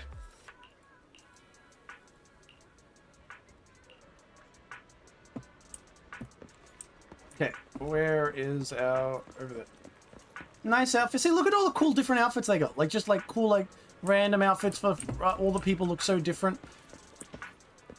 See, I like that one. She's like off work, like as though she just got on her shift. Alright, let's go fix this thing. Really? An immortal? She's amazing. She's spelling a whole crowd of people. She's gonna change you with the mystic arts. However, in order to walk the path of mystic, you mustn't have an need talent for it. Please lay a senior brother on the path of mystic. Check you over. Hell yeah! Now I'm gonna hack into him and make him love me. Shifu is not Shifu is a title, not part of her name. It loosely translates to Shisho Shifu. Oh, really? Man, I fucking speak Japanese and I didn't say that one. Dongo, everything they did past ISIS will make them pay tenfold.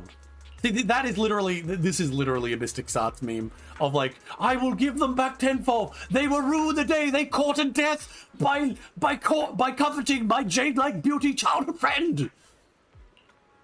Peak writing. All right. Oh, this thing. master transmitters that cannot directly be manipulated, called encryption modules. To unlock encryption, you'll first need to link up this noise stack module. Alright, seems easy enough. That was... yeah. Fair enough. Well, I mean, it's the minigame. Oh god, it's so difficult. These are they call enlightenment. Amazing. I've been enlightened. Enlightenment. Congratulations, you're now connected to the internet. Thank you. Thank you. Please be my mentor. My official Shifu. It's quite early for that. You have natural talent, but once you hone your state of mind, you mature more to come seek mentorship. I do not know much of Bangbu affairs, but I can teach you an incantation. A spell of calming. Why am I sounding like I'm gonna get in trouble for mimicking Chinese voices? Oh god, I love the Amazing Cultivation Simulator video from Seth. That's so good. Oh, I think I've watched that one a few times. I really enjoy it. It's like good. But that said, before I watched that video, I had read a lot of cultivation novels. Getting cancelled for that. Yes. No, I'm using a Chinese voice. No, wait. I'll just say that I lived in Japan for a while, so therefore, no, I was actually doing a Japanese voice, and how can you tell the difference? Are you being... That's racist. Stay away from me. You can't prove anything.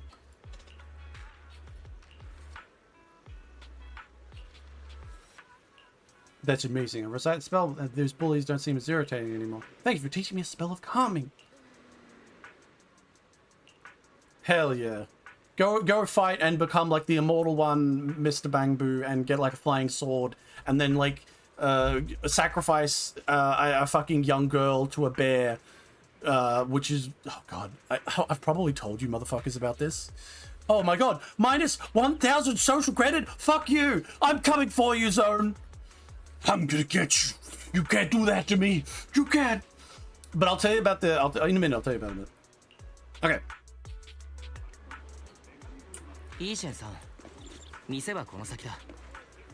Oh my god. Oh my god, guys. Are you looking at that jiggle physics? Am I the only one? Jesus fucking Christ. What is her ass made of? Jello? I'm not sure that... this is like... sorry, I'm lost in the fucking sauce. Jesus Christ, I've got to stop gooning. But I mean... Sorry, I'm distracted. I'm so fucking distracted. I was about to tell you about something. No, okay, let me tell you about it first. So, before I watched Amazing Cultivation Simulator, I have read a lot of fucking sword fantasy and fiction. Usually I end up losing myself in them because they go too off the fucking wall. And I read one that is known as a very dark one. It's focused around the eye, and a lot of them do this, like the big evil emperor reincarnating and stuff like that. And long story short, guy reincarnates.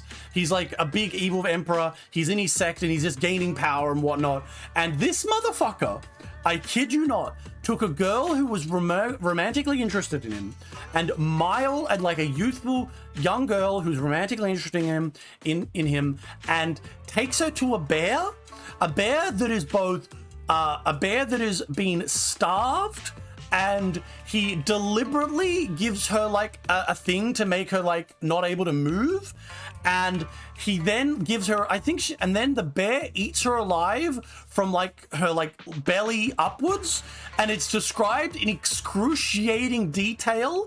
And here's the thing, and this is where I kind of stopped reading, so you can't blame me for saying this is my thing.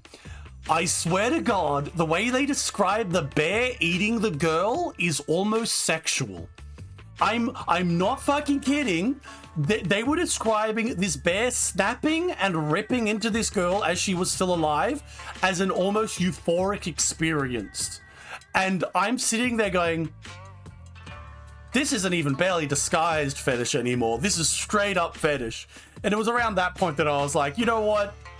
Maybe there is a point in villain stories where they can be a little more interesting if they're not straight fucking evil all the time.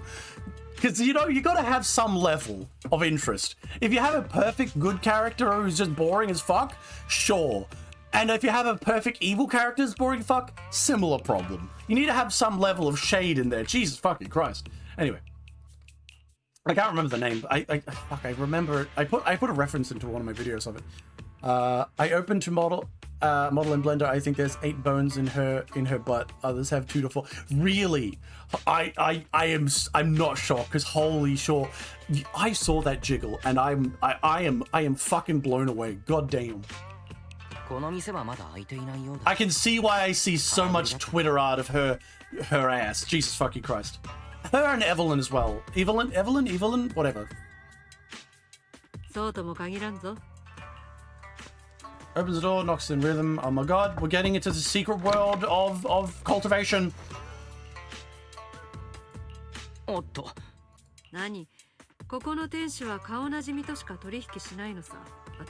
You need an invitation to meet the main guy.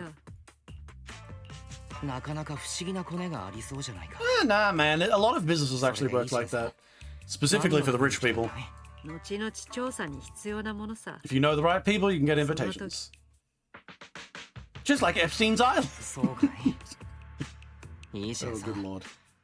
あなたはどうも謎めいた人だね。心外だな。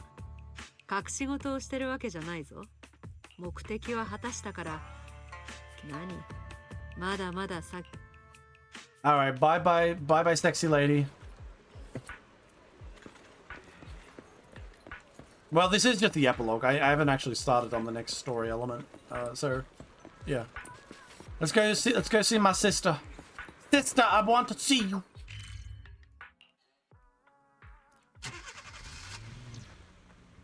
Belle, why don't you have an ass jiggle that crazy? What the fuck? Although I actually do like her design. It's something about Belle's design is really appreciated. I quite like it.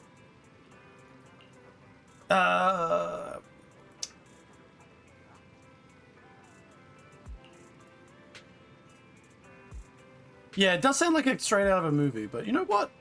Oh, gonna be like those talismans who carry and defeat ethereals and magical rays and suppress hollows? That's kind of cool. That would actually be really cool. I trust your judgment, plus the mayor can have the reasons for choosing to teach us.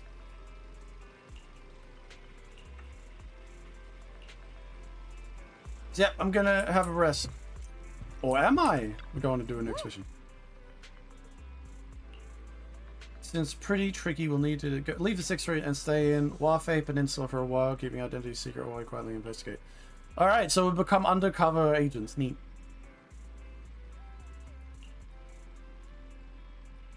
Oh, we're gonna join as disciples.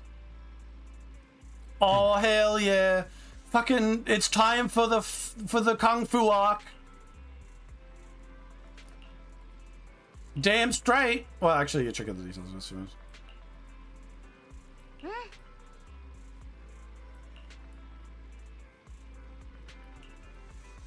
It's great that we are criminal proxies that technically get protected by the government because we're useful. That's kind of peak. Oh, cutscene. Not pictured. They're actually sleeping in the same bed. Oh, here's our ass monster. Good lord, that is hugging her crazily. What is it? Interesting.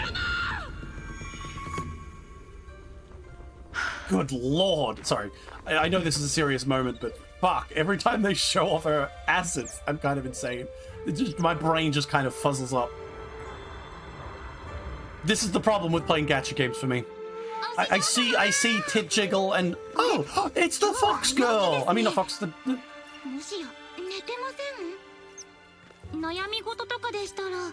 I've seen a lot of people also like this girl.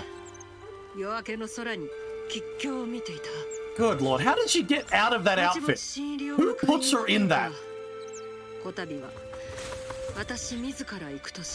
All right, I'm gonna start I'm starting my fucking trip. We are going to the top. We're gonna become the one above heaven, the true sword inheritor and cultivator. All right, let's go. Let's hit him up. I'm free. Let's go talk to the mayor. I want to go see my tiger waifu.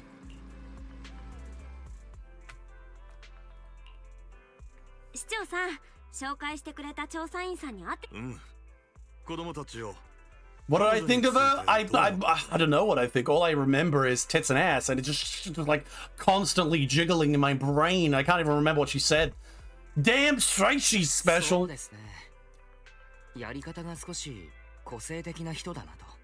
If all mystics, is it part of their mystic power to wear leather tight hucking outfits? Because if it is, Belle, we have a plan. Belle, I've got a new outfit for you. This is very important. We join this cult.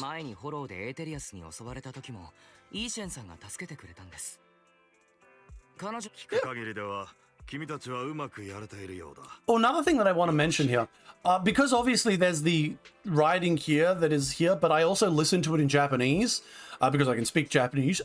I'm something of a weeaboo. I can understand both sides of it, which is quite interesting, and I can see the small differences. This is not a me about to talk about localization, because the actual fucking source is in Chinese, and I fucking cannot speak a lick of Chinese. It's just an interesting way that, like, the Japanese localization went for, which is generally the same, but it's interesting to see.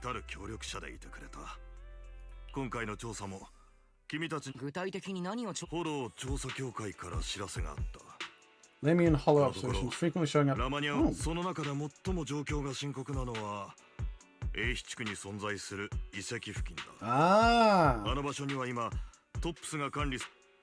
So basically the mayor is like, I can't come in here to do anything. I want you guys to be you weeaboo dweeb. Fuck you. I mean, it's correct. I mean, it's correct. How dare you call it as it is? So we got to do some investigation, which is politically untenable for the mayor. 大量の異常が確認され、生産のプロセスに何か問題が起きたのかと思っていたが、今そちらにも送ろう。Oh, it's this bitch. Wait, no, that's not her. That's I thought it was a different one. That's our teacher? What? What? Wait, how are they gonna react? Wait, she's alive?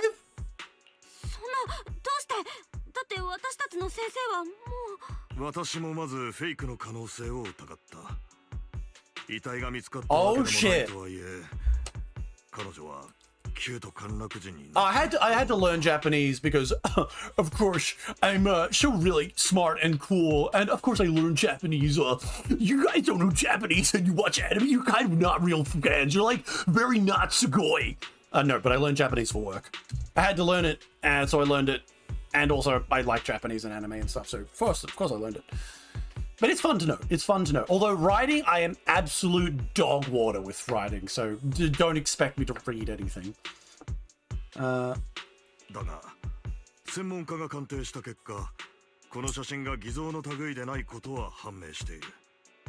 shit.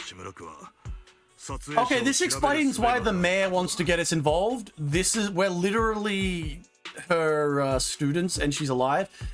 She wouldn't be evil. She was doing good things apparently.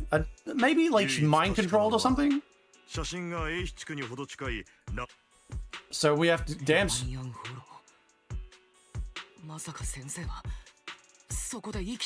I like this. I like this. They're taking it seriously. This is a big moment for these two. I really like this like little thing because it's a great driving force for these two.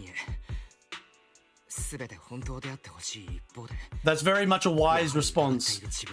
I reckon if I was playing,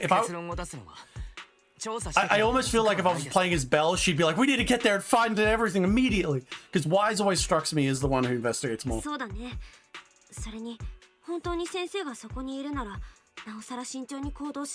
Belle, stop denying what I just said.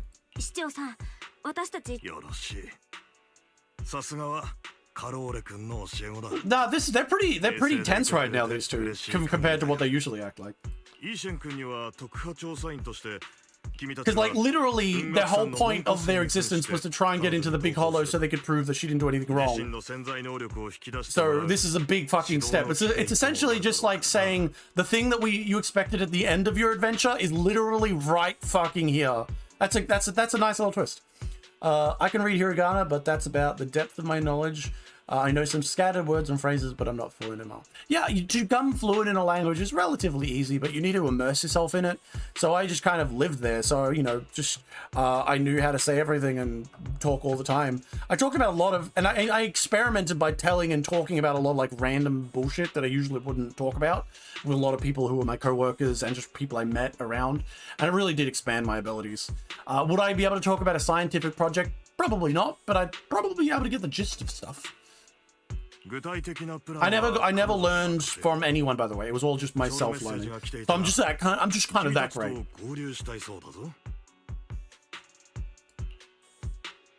We'll talk it over with him.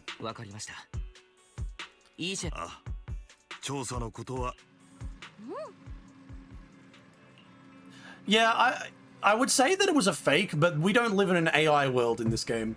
We definitely live in a world where it's still possible to edit photos, but who knows? Miasma.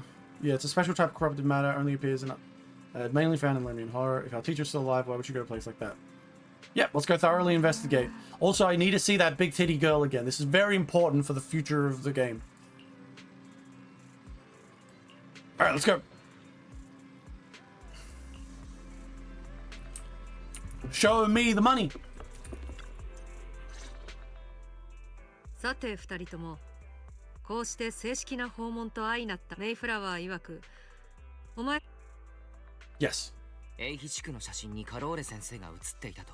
ああそれもメイフラワーから大体聞いた。旧と陥落の元凶見上げた師弟の絆だ。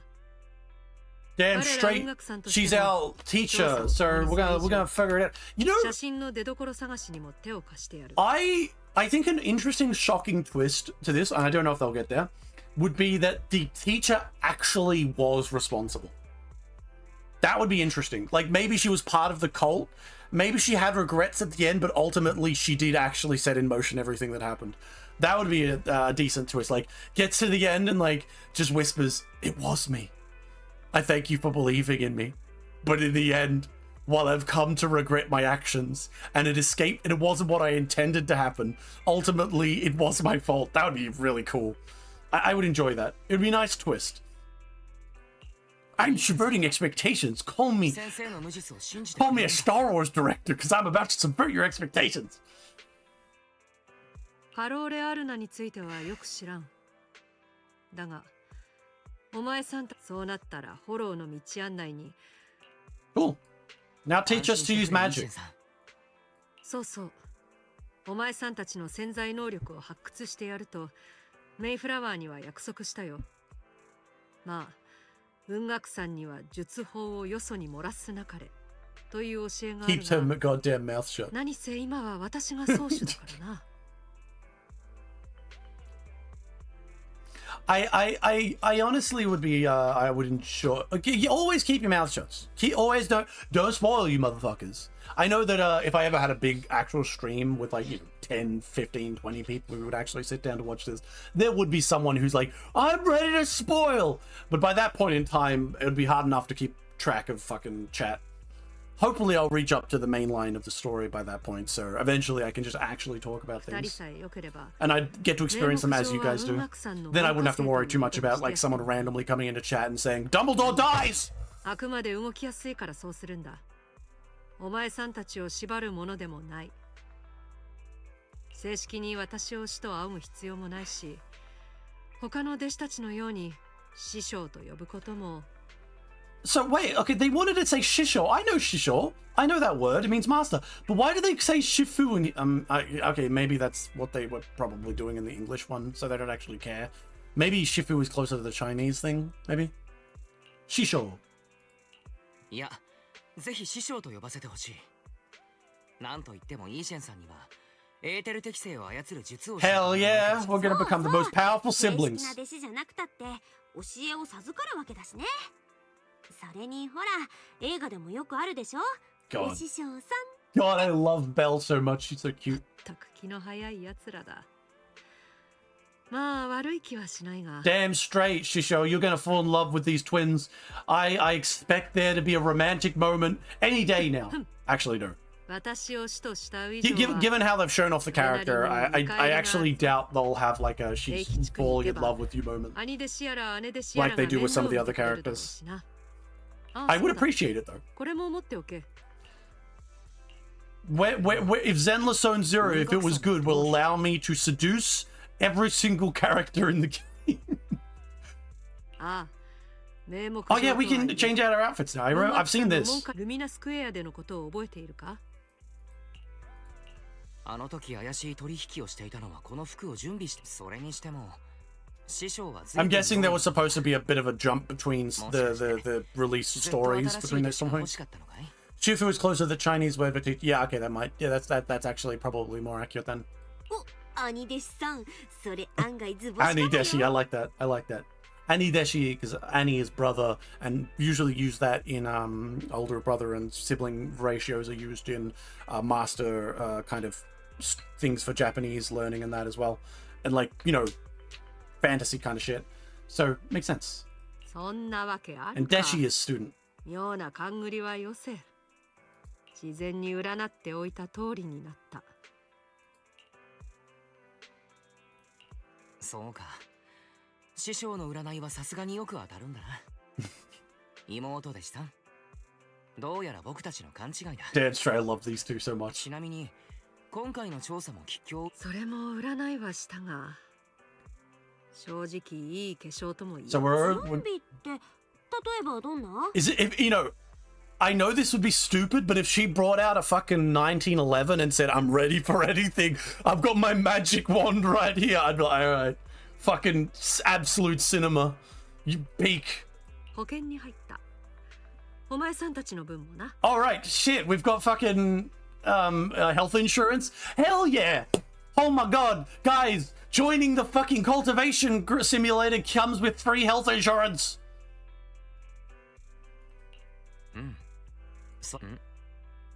今つまりよっぽどひどい結果だったということだ。マスター、緊急のお知らせです。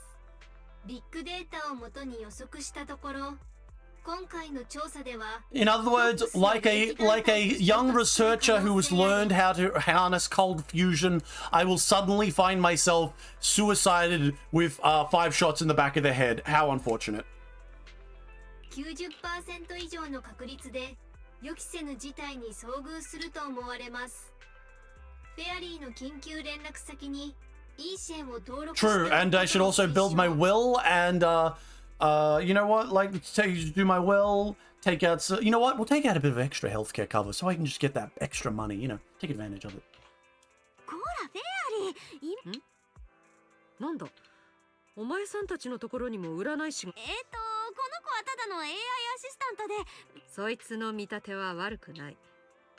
流行りのビッグデータ占いとかいうやつか。血液型や性格から運命を導き出すこともできると聞いている。そのビッグデータ占いとやらがあるなら、戦術についてはお前さんたち合格だ。 Hell yeah! We don't have to go to 私 school. が教えるまでも Woo! ない。 Hell yes. There she is. A more intimate relationship between teacher and student, closer to parent-child dynamic. Well, yes. The difference between how teacher is approached in Asian countries and Japan and China is very different. It's very different from how we approach it over here. The expectations are very different. Well, when I say over here, I'm talking more generally in the West. And also, like, especially in fantasy kind of novels and like, they're kind of based on that kind of Shaolin monk type thing of like a very mystical, like, yes, I will teach you to wash car on like Karate Kid. That kind of shit. Thanks. あまり腑に落ちてはいないけれど、ありがとう。ではなくて、今回のまあ落ち着け。化粧はやばかろうがなんだろうが乗り越えればチャンス So はあるという basically, ことだ。 we might lose an arm or a hand, but if we're good enough, we can get through. そりゃまあ師匠がいるのは心強いけどね。そうとも。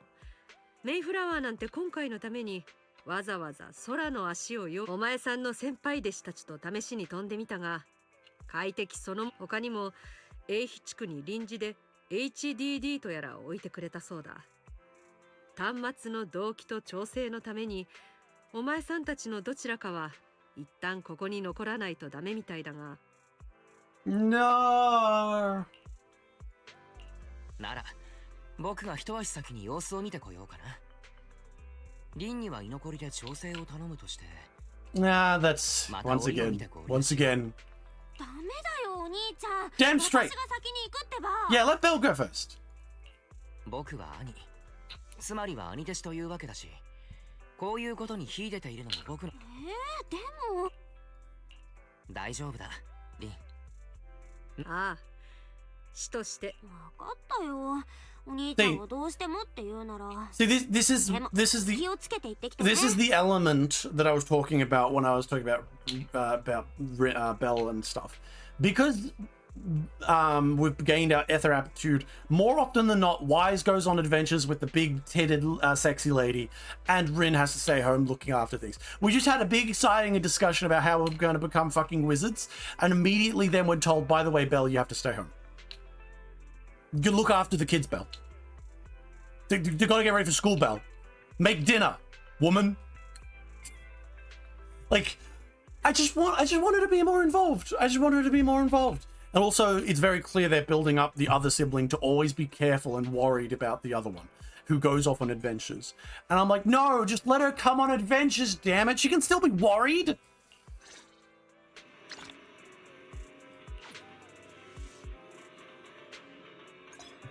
Okay, what? Oh, new proxy.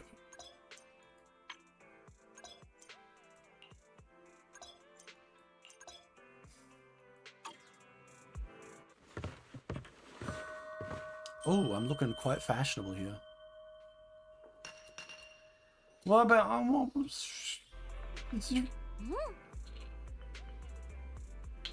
See, I don't want Belle to be left behind. That's what I don't like. I don't like the idea of her being left. Yeah, try on yours.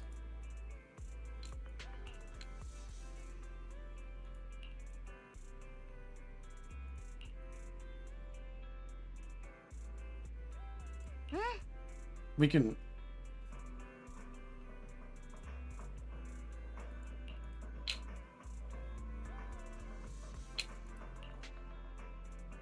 Oh, so we're going to be able to run a store over there. That's cool.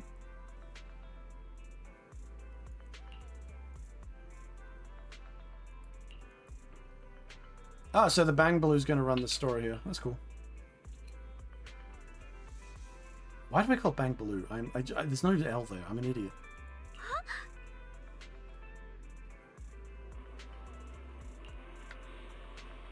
Okay, basically they're explaining all the things that we can get here are going to be over there.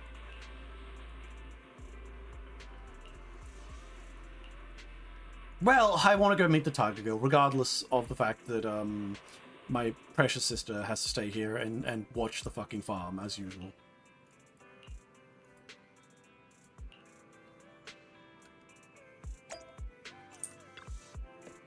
I do like that she wanted to come, though, and she didn't immediately say, I'm going to stay here.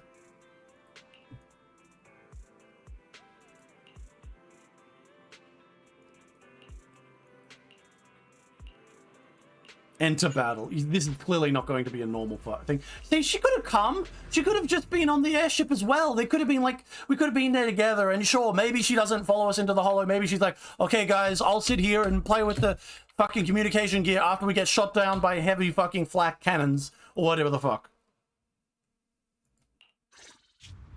We're gonna get shot down, aren't we? あれはラマニアンホロー。どうやらもう少しで到着しそうだ。途中で何が起きるでもなく、順調でよかった。Setting red flags. ああ。目標予定地点に。 There we go. Ooh, ooh, look, a Stinger missile. Ooh, we're getting some Afghanistan flashbacks here. Hell yeah! Let the Stingers go, boys. なんだ。 飛行船が墜落してるぞ。 What do you mean your fucking airship didn't come with flares?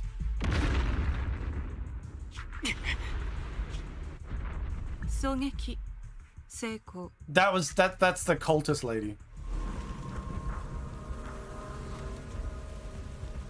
I guess they've really targeted on the twins as someone to kill.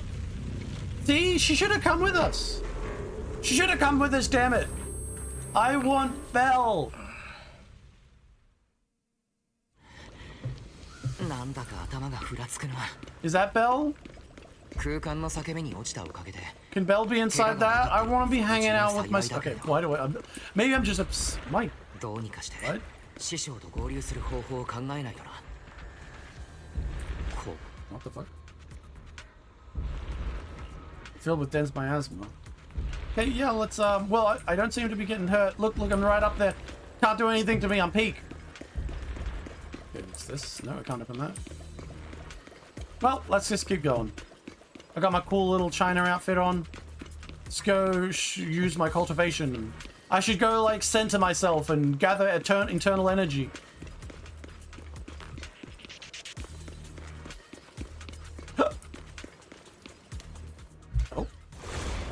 Oh. This might be a little much for me. Oh, there. I'm gonna have to get to play with her. See, this is what I was saying, like, they don't let you choose the characters you use.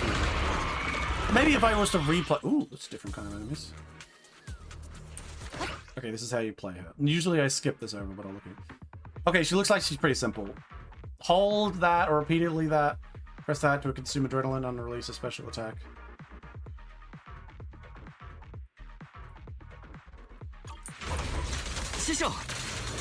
Yeah, fuck you. That was easy. Ah, fuck. So basically I can make a big old fucking black hole. Ow. Ow. Okay, so flicking... What's that E do? I'm holding it. Oh, so you just hold it down and then she does a big attack? Ow. I'm still learning. Stop it. Cheating. Let's use this. Okay. Fuck you. Ow. Wait, I don't understand. Sometimes I can do the, like, the one where it makes... Yeah. Fuck you. She looks interesting. I'm kind of not really sure how I want to play it. Usually I just mash buttons on. But look, see what I'm saying? Like, I don't know how this character exactly works, but I'm just mashing a button and I'm fine. Shion or Mion? My friend said the voice denotes the twin. You can choose between them, but I believe if I had to choose between Shion and Mion.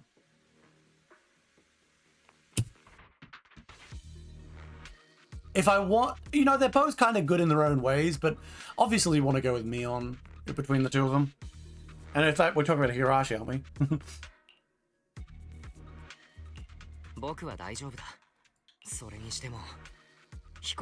Yeah, that's what happens when you get hit by a Stinger missile. I guess we were going for Afghanistan.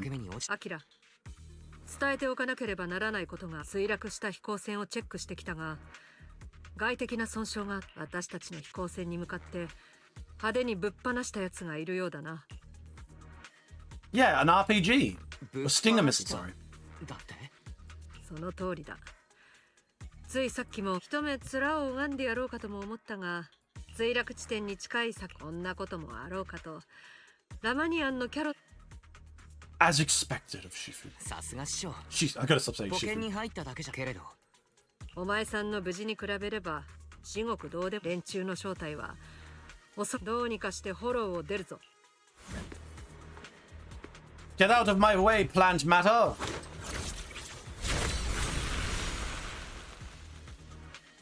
I will say this thing since it's not a story spoiler.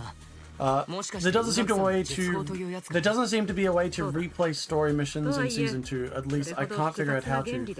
The missions aren't in HDD and the missions don't appear when looking through Python story tapes for season 2. So, huh. Interesting. それを操り共振を起こすか周波数を変えるだけでいい。 That's unexpected. そうしてやることで侵食物質に総転移が起きるというわけだ。簡単そうに言うけれど、具体的にどうすればいいんだい？後で教えてやる。活性の周波を感知する術をな。 Let it 技 through. 術のいくつかは実際に体験しないと習得できん。無論それにはお前さん自身の素質と悟りも必要だがな。 See, I am hoping they don't tell me that Belle has weaker talents than me. Or something fucking stupid like, Belle has a really good ability to sit back and do nothing. But you have the cool fighting skill, main guy. No! I want them both, damn it. What is this? What's this stupid activity? Oh, I've got and fucking I've activated a whole bunch of Zenless fucking things you can get. Neat. It's unfortunate you can't replay the missions though. See, I do believe that it would be really fun and cool if you could have the option to change characters, but you had a long cooldown between them. I know that would kind of fuck up some of the storytelling because very clearly the other sibling is going to go down a dark path at some point or do something dark. But I do truly believe that it would be more fun to be able to change characters. Because like you could change and then go through the story again as Belle, or change and go story as Wise just for fun, and you get to see both. And if you're, because like I don't want to have to make a second account for that. Belle will become a Reddit mod. No, no, Belle, don't become a Reddit mod. No. 僕たちはついに出られたよ。とはいえここは海辺か。そうだ、アキラ。お前さん泳げるか？ Can I? まさか師匠。少しなんてな。あくまで最後の手段だ。それにこの辺りは長期兵の航路だからな。よかった。本当に泳いでいくつもりなのかと。 No, I think I'd like that because let's be honest, I'd like to see her clothes all wet. Just throwing it out there. I'm not gonna lie. I'm not gonna lie. I'm gonna say it. Gooning is. God, I'm sorry. I agree with that. Yeah, being able to switch your siblings for the story fast. Yeah, I think it would be a very good thing. I'm sad they haven't brought it in. They did bring it in for Girls Frontline. You have a ticket to change the character you play as, so you can play as the guy or the girl. I think it's a one-time thing though, so I'm not sure if it's perfect. I'd prefer it if it was a, like, I understand, I think a big delay between the shift would be okay, just to be like, so you don't jump back and forth, just for story elements, so people don't just lose their fucking mind. But like, as a concept of like, once a month, you could shift to the other gender and fuck around as the other sibling, that would be fun. 兩位戲友羅摩尼亞看到搞走出嚟啊！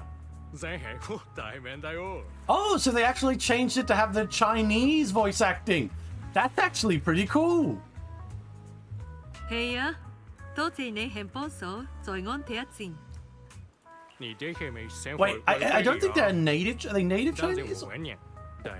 Or are they Japanese? Did she? Because like that's a Japanese voice actor. So does she speak? 唔使，從安睇係安邊走得啦。I wonder if she knew this? Or like, is that just I'm not noticing the change in voice actor or something? 全く言葉がわからないのだけれど。ああ、この辺りの方言だ。心配はいらない。さっきお前さんの姉弟子に迎えを頼んでおいたという話をしていた。姉弟子？ああ、確かに。雲岳山の門下生は僕だけじゃないだろうし。とはいえ僕とリンは今日入門したばかりだ。ああ、弟子は何人かいる。入門した順で言えば、確かにお前さんたちが一番下の門弟だ。Hell yeah. I think you can swap.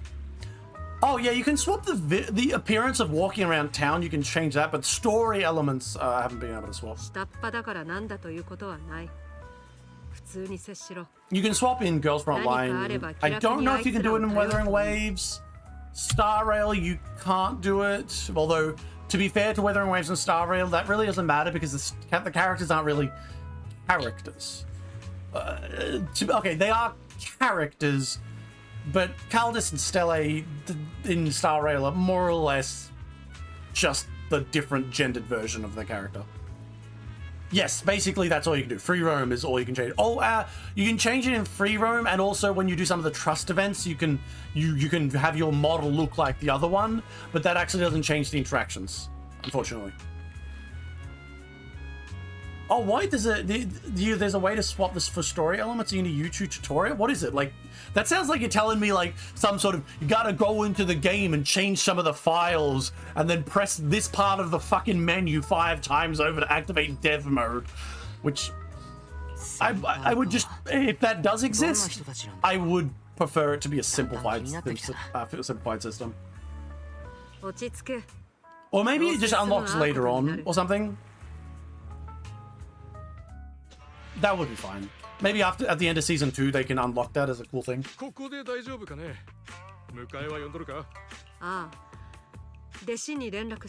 Oh my god, is it gonna be her?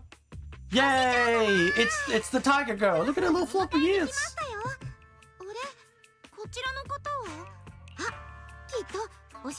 Good lord, that's a washboard. That is a washboard of washboards. Poor girl.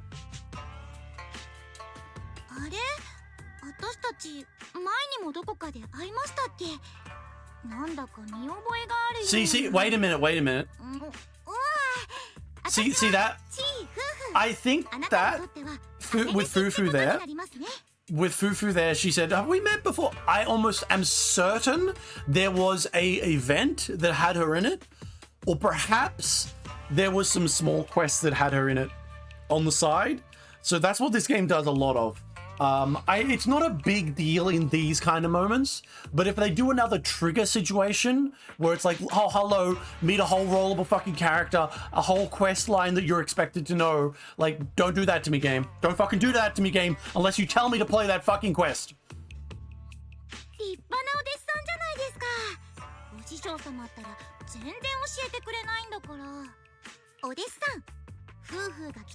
Oh look, she's got a little tiger claw hands. Arrogant, well, not arrogant, but confident, small tiger girl who is now our senior. Hell yeah. I wonder how she plays. She'll probably get forced into that.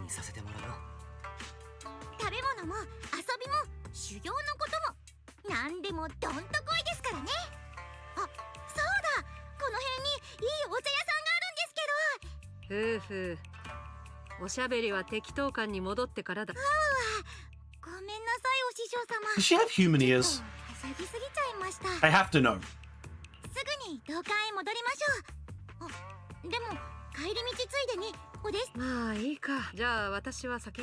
Alright, goodbye breasts. Hello, no breasts. Oh shit, I forgot to pay.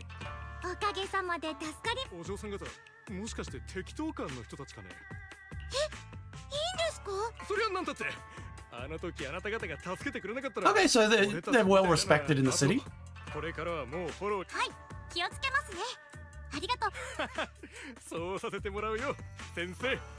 I have to check. Don't worry, once we're walking around, I'll check for ears. No, she seems like a fun character. Ooh, cutscene. So this is the new area I'm gonna be in?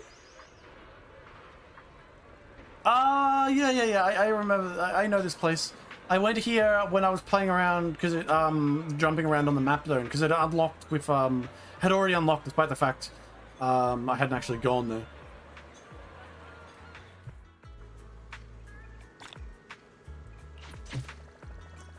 Okay, so our car is here. Okay, do you have human ears? Wait, yeah. Your hair's in the way. I can't tell. I can't tell.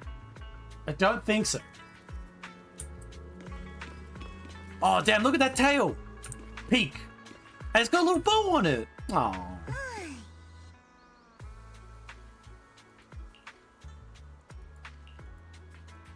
Cool, let's go. Show me around.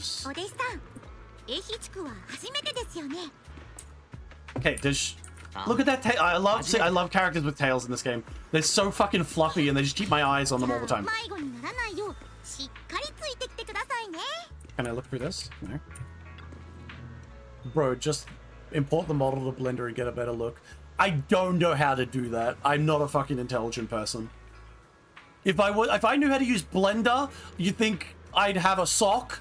Actually, I still would. It's funny.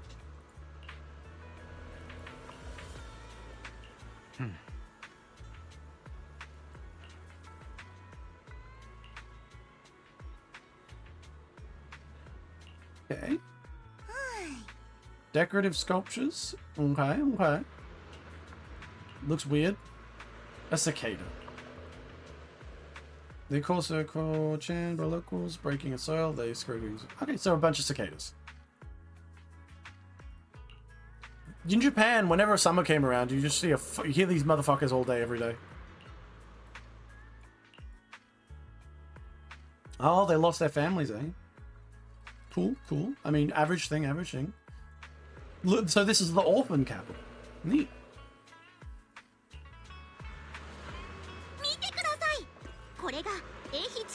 I don't think she has the ass jiggles the other one.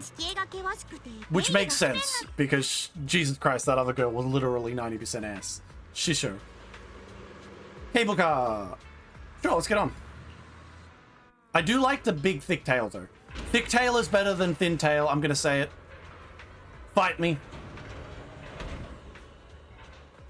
I'll do it. Didn't you say you did it before, Zone? You said you already imported some of the models just to see, like, how many bones type thing are in the ass of fucking Shisho. Look at that thick tail. I love big tails. Big tail is peak.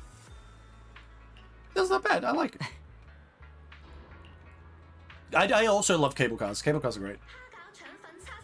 Oh, even the overmods? That's cool. That's nice. Look at her tail. Look at her tail go. Sorry, I'm getting distracted by the dumbest shit. This is literally me every time I'm on stream, staring at fucking the dumbest cute shit I can find. I haven't Jufu yet. Oh, you haven't put her in yet.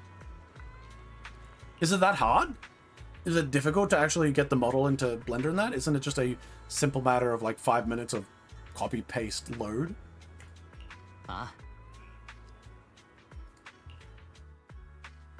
Looks like they're going for that like oldie style China as opposed to like super high like modern China.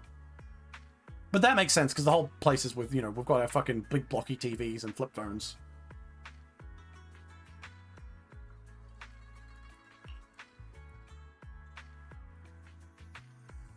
Okay, so we're gonna mark it. What is Luminite Order? I'm actually, is that that's the stuff? Special mineral from, okay, so basically it's specific to this hollow. Can block ether. It's used to make equipment for. Oh, okay, that's a pretty useful thing. So basically, it's like a special kind of material used for all other sides of materials. It's like how what was it? Like certain leftovers from nuclear reactors or nuclear reactions can be used as a defense against nuclear reactors because of the of nuclear radiation, because of how like closely bonded all the things are. It becomes a very absorbent material. Fuck, I can't remember the exact of it. It's been too long. It's not that hard. Finding the official model though is a bit tricky. Okay. I know that Girls Frontline released their models purely because they released their models purely because they knew that like people would love to play with that, and also it would be a good like advertisement for people making their stuff, even though they totally knew it was going to turn into porn. Not that I actually know if it did, but it probably did. There's a reason why people know Overlord despite not having ever fucking played Overlord.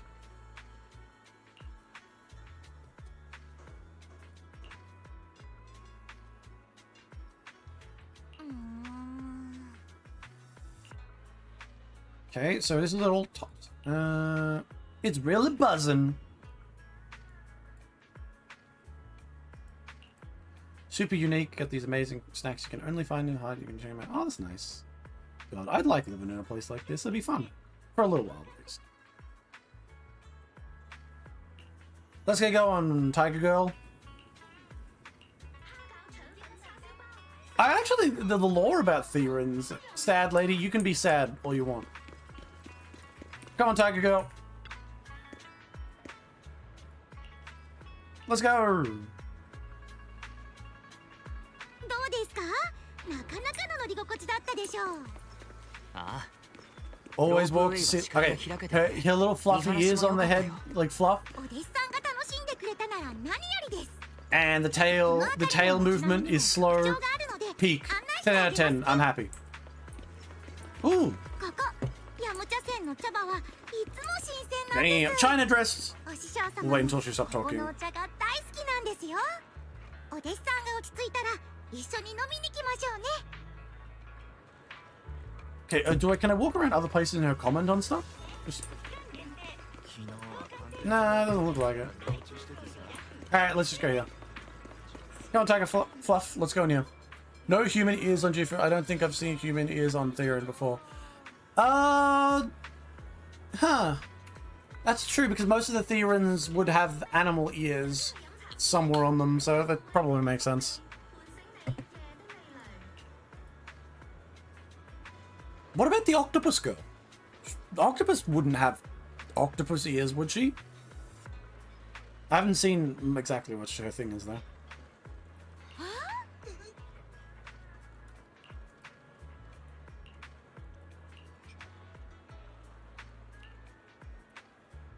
Yes, I just arrived. I'm a young master from the temple. She's going to try and curry favor with me. Oh god, this makes me remember the really delicious. Yeah, Jifu's tail has pretty. Yeah, I can tell. Look at all the fluffiness of that tail that's constantly moving. 10 out of 10 tail physics. Now this is reminding me, there was a Chinese restaurant I used to go to in Japan all the time. Man, I miss that place. It was so tasty. It was so fucking tasty. Come on, tail fluff. 良い品屋にも面白いものがたくさんあるんですよ。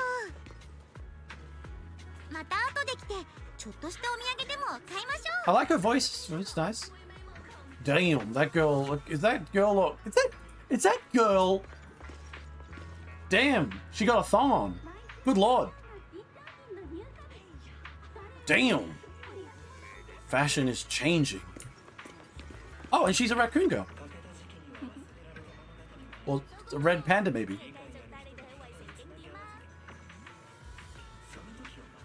Souvenirs. Oh my god, I get a special discount. Hell yeah. Oh god, Ellen OG has human ears and 16 bones in her tail. Oh yeah, she would with her. That's true, she has human ears. So it looks like the ones that don't clearly have ears would probably have human ears. Just makes sense. I think Yadari has fins instead of ears. Really? I didn't see that. Fufu mogged her in the tail physics. Hell yeah. Because, I mean, to be fair, the shark tail doesn't move especially up. But look at this tail. This kind of tail is going to move a lot. Do you reckon she'd get mad at me if I wanted to grab it? I hope there is a scene where I can ask to touch fluffy tail. I desire fluffy tail. Oh, it's one of the, it's one of, is she a dog? Is she a dog?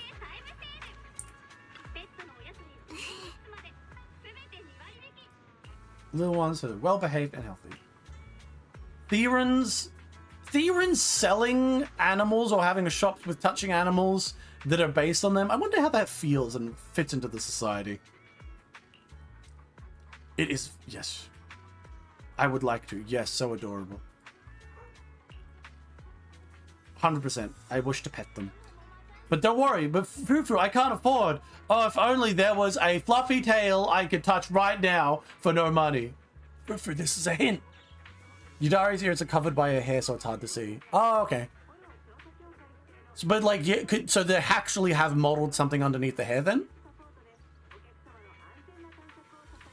I think it makes sense. The shark ears would be weird, honestly. But then again, I'd assume that octopus ears would be fucking weird too, but who knows? I mean, if they hide it under the hair, I guess it doesn't really matter. Ah. Bye-bye, dog girl. commotion. Let me guess. There's fights between tops and people and stuff like that. 約束の賠償金はまだなのか。Ah, okay. あの金は薬に当てたいんだ。家で病人が伏せってるってのに。そう焦るな。賠償金の手続きは時間がかかる。もう散々待ったのにか。あんまり人を舐めるなよ。そっちがその気ならこっちだって分野に垂れ込んでやるからな。よく考えた方がいいぞ。ラミアン様が賠償されるとおっしゃった以上、それは必ずお前たちがその責務を軽んじ、いたずらに忘れるな。我々ポーセルメックスは3日だ。3日後にまだ音沙汰がないようなら。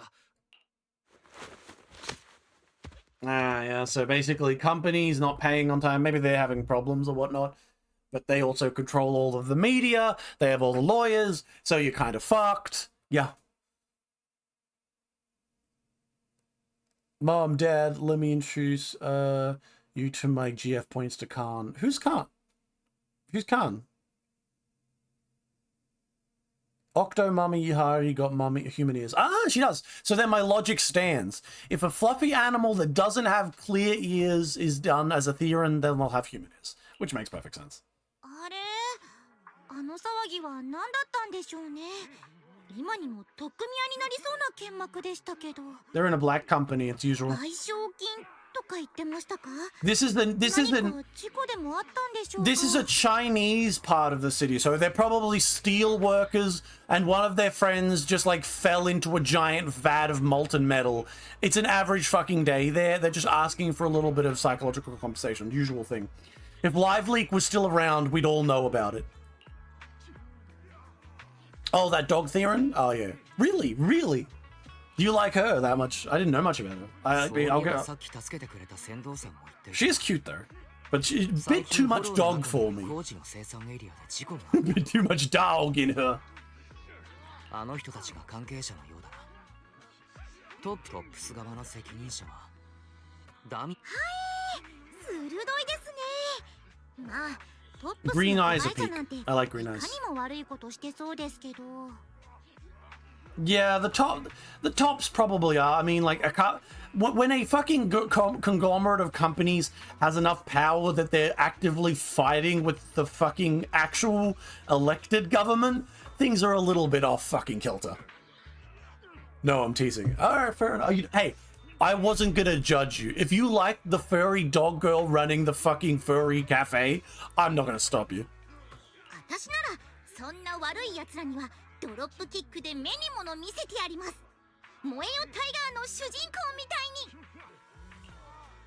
Oh hell yeah! I remember that movie. 燃えよタイガーだって。Oh my god, we've become best friends. We've already become best friends because we love the same movies. 修行を積んだ虎のシリオンで、なんという名前だったかな。ウェイウェイです。小さい頃は憧れでしたね。でも後になって知ったんですけど、ウェイウェイを演じてたのは虎じゃなくって猫のシリオンだったんですよね。Oh my god, this was Theron Blackface is what you're telling me? Hell しょうが yeah. ないんですけどね。私たち虎のシリオンって本当に数が少ないので。Why? Wait, oh, that's a good question, actually. I never really thought about this. Humans are humans because there's so fucking many of us, we can breed wherever. But what about Therons? What happens if a Theron breeds with a human? Do they just make another Theron baby? But if the Tiger Therons are rare, does that mean that there's like there's just not a community of them? Because like you think about it, like this is the last fucking survival of humanity here, and this is what I'm talking about in regards to the cat washing new Eridu film industry. There is cat washing in the new Eridu film industry. Listen to me, they won't let us go in. They're doing it on. Honestly, that would make sense though. If there's literally no Tiger Therons, what are you fucking supposed to do? That said, I'm more interested in the logistics of Therons right now. My brain is immediately gone to if they're rare, that means there's some sort of like they don't. Tell me about this. 夫婦先輩は虎のシリオンだったのか。ほら、名字に入ってるチーってオレンジのことだろ。あ、聞き捨てなりませんよ。ひょっとして夫婦のことチャトラ猫ちゃんだと思ってましたね。Well, not really, because I'm not very clever, but maybe Wise is more clever than me. They're super cute too. シャトラのシリオンだって可愛いんだけどな。夫婦先輩。どうもよからぬ You read between the lines there, Fufu. He says you're cute. He's basically saying you're cute. そういうことではないんですけど。Fucking Wise. Ever since fucking Wise started getting more involved in the story, he has natural riz. If a fully anthro Theron breeds with a human, it makes a Theron Oh! Really? Oh, is that lore, or is that just like brain worms that people have figured out from logically looking around? Because that is an interesting thing. So basically, you could say that Fufu is more or less a half. I guess they don't have that level of racial discrimination thing where like, you're not a full furry like me, which would be kind of funny. I know that there's a huge speculation that Miyabi's clan is interbreeding because she doesn't have a tail. Or they used to, or it's either actual lore or brainworms. It's just speculation. Okay, because it does make sense. Because like you do see you see Freerans who look like Fufu here, but they never mention that they're like halves or that their parents were like one human, one Freeran, but other ones like exist. So I was always I thought it was maybe like certain groups that just like existed and like within their own culture and birth rates. Some were giant bear people and some were just cute girls with a fucking little tail of a bear and some fluffy ears. like Fufu here. でもチャトラ猫ちゃんはグータラであんまり強くないし私とはタイプが違うっていうか Ah, are you typecasting orange cat Threrans? You bet. Nah, go ahead. That's literally how every fucking orange cat I've ever met lives.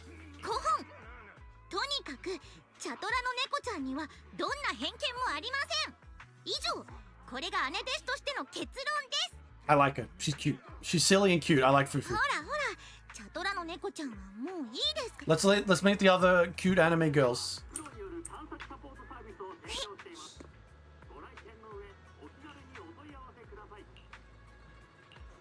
Let's go. Wait, where? Where'd you go? This is... I want to go to school. I'm going to my school to meet all my other school friends. Wait, this isn't the back way. We just were looking off into the distance. Are you about to tell me about Junior over here? Quick.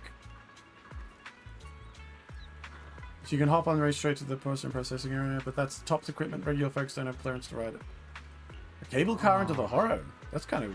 Yeah, how does that work? Because Hollows are all fucked up. Jufu is a race purist. we must bring the tiger race back. We're bringing it back.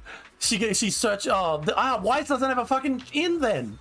Weiss doesn't have an in. Win. Only tiger should be true cat Therans.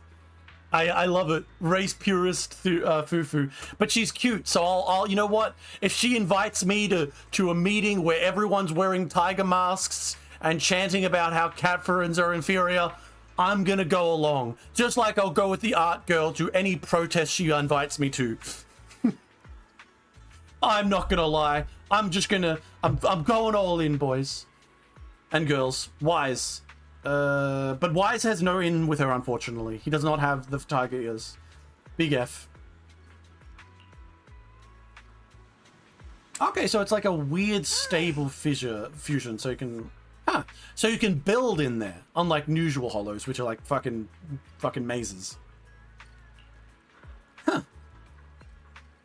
That's an interesting thing. It's like fucking... It's like going into Chernobyl and cutting out shit.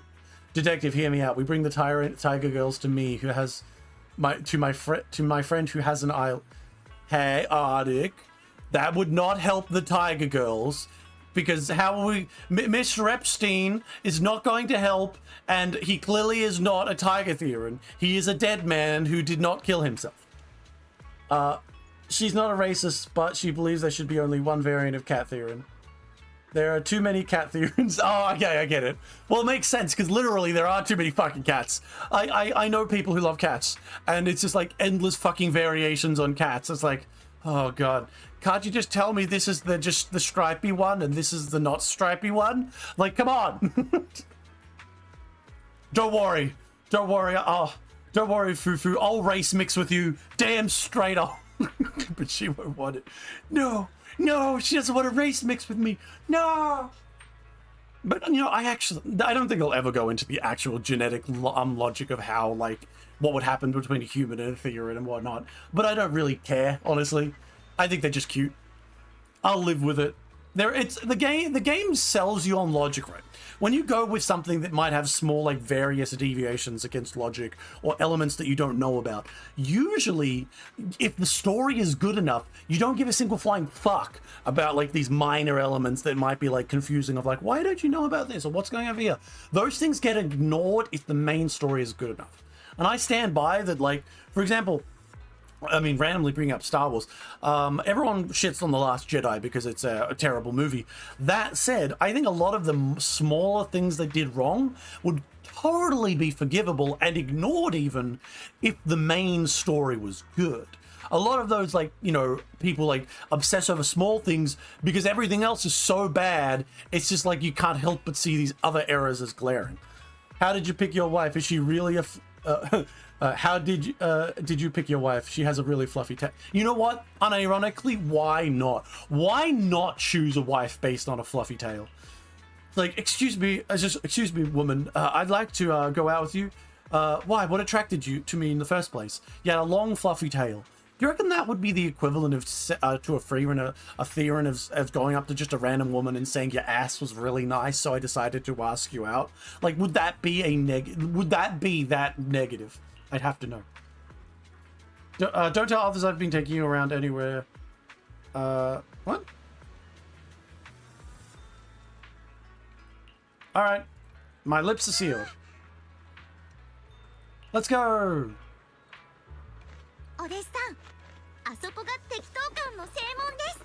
Alright, come on, Flufftail. I wonder how she's gonna play as a combat thing, though. Fluff, fluff, fluff, fluff, fluff, fluff. Goddamn, I'm so distracted by that tail.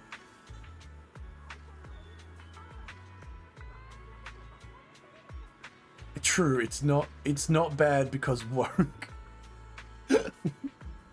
There's so many... The memes about woke has gotten to the point where I see shit like dark woke and I have no fucking idea what memes are anymore.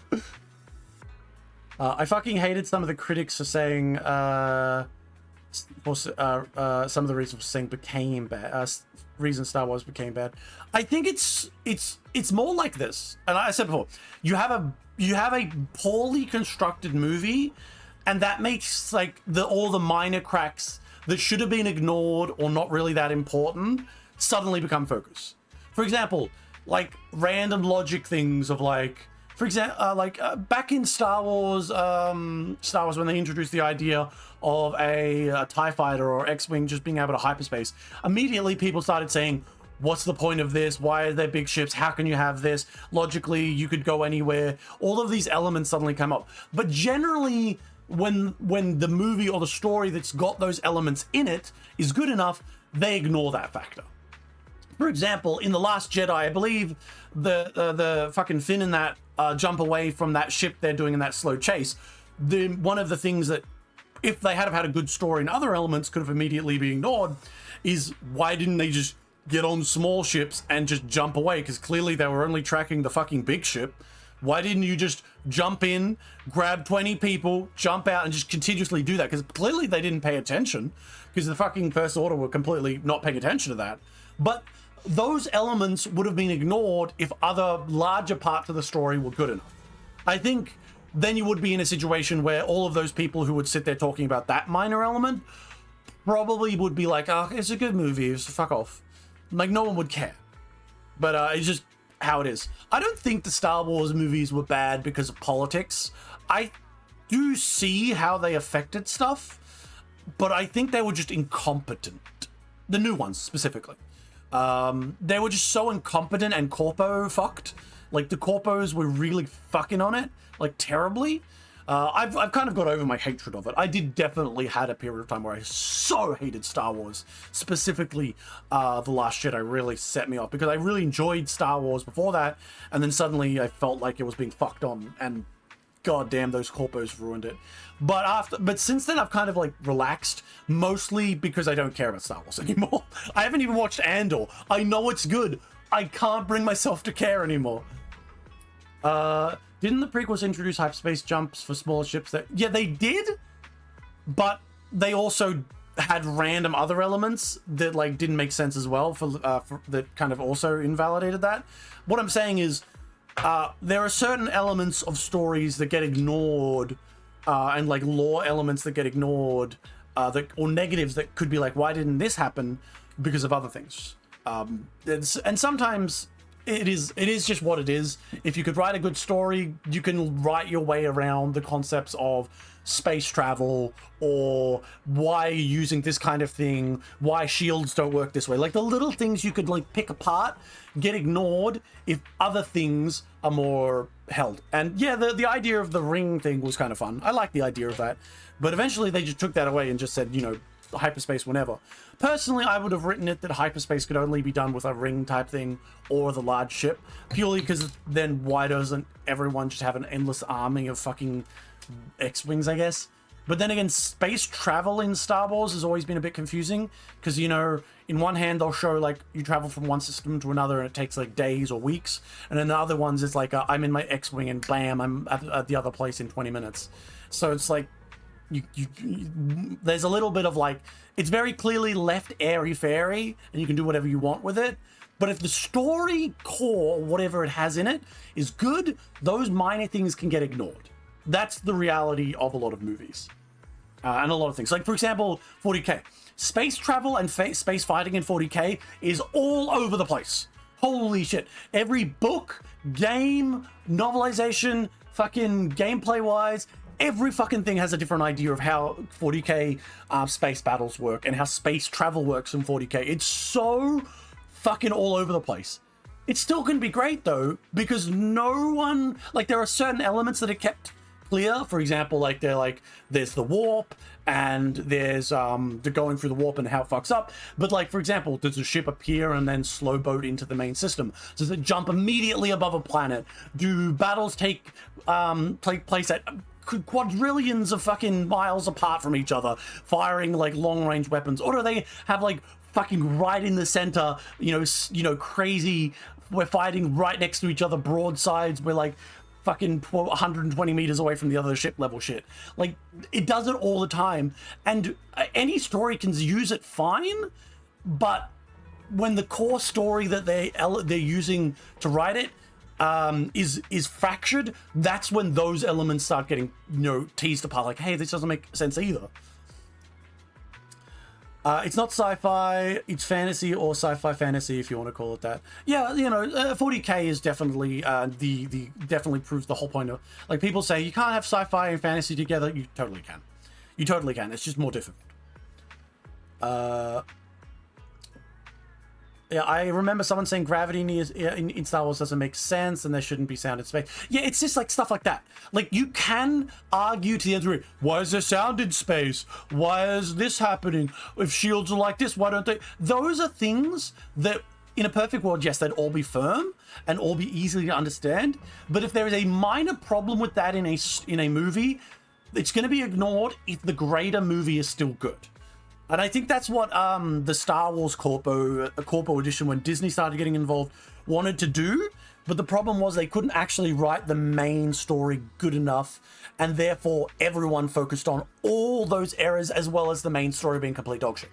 That's why you have a lot of critics that talk about those things that you might consider unimportant or like reaching. Why did we suddenly start talking about this?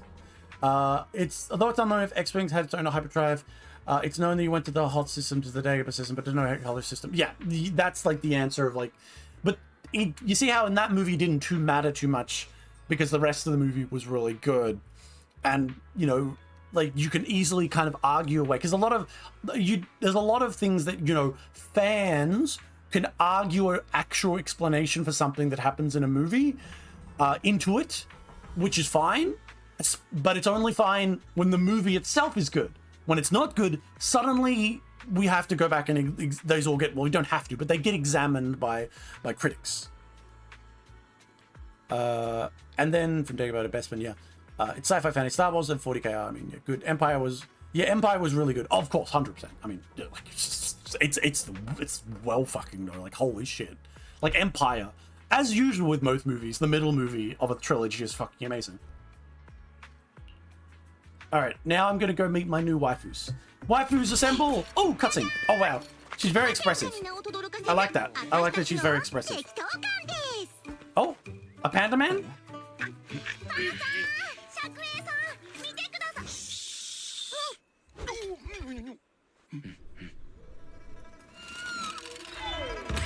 What? They're always using their superpowers to save the cat? Saved by a fucking bird. God, I love the expressions.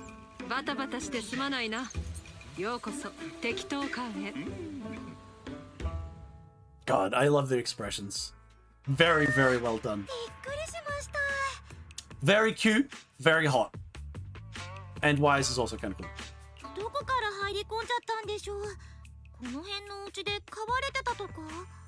It's a spy. It's a spy sent by the tops to watch on you guys.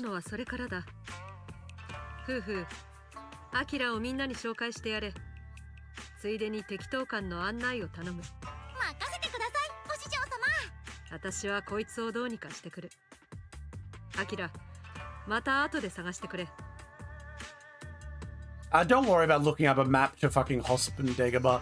It's not that, like, you do that when you're trying to make clear points about, like, movies and descriptions and like criticisms and stuff. In the end, it didn't matter because as much as it was a sci-fi movie, I do agree with the first trilogy of Star Wars was more or less a fantasy fairy tale. It was a fairy tale with a sci-fi coat, in a lot of ways. Of course. 了解だ、師匠。というわけでご紹介しますね。こちらが新しく雲楽さんに加わるアキラさんですよ。Yay, that's me. お弟子さん、こちらの二人は兄弟子の。Okay, Mr. Panda and Guy. 兄弟子の皆さん。僕はアキラだ。Oh, look, he's got a question mark on his 今後は head. ご指導ご鞭達のほどよろしくお願いするよ。おやおや、師匠がおっしゃっていた新参の方ですね。いいぞ、息のいい新人だ。さあさあ、腹が減ってるだろ。何か食べるか？ Based. This man will cook something for me. I like him already. 何を隠そう。雲楽さんの台所を預かるパンインフーとは俺のことだ。Nice. I like him. I like him. The easy, they say the easiest way to a man's heart is through their stomach. It's very real for me. Make me lunch, please.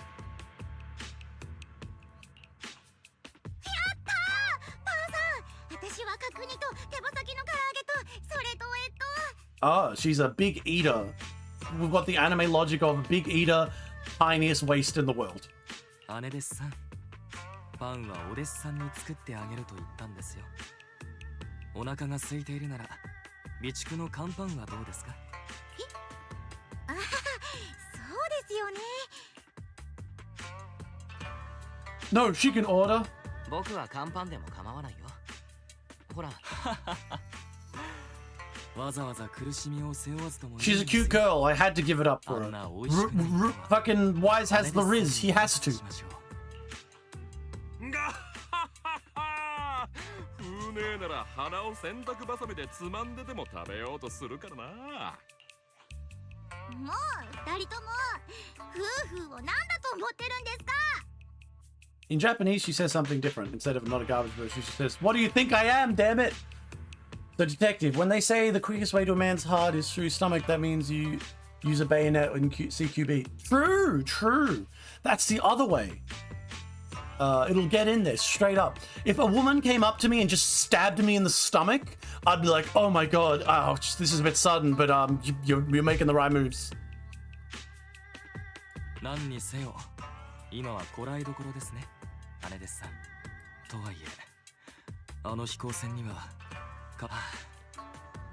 師匠は前も何やら保険に入っていました。あの人が保険金詐欺のために Base.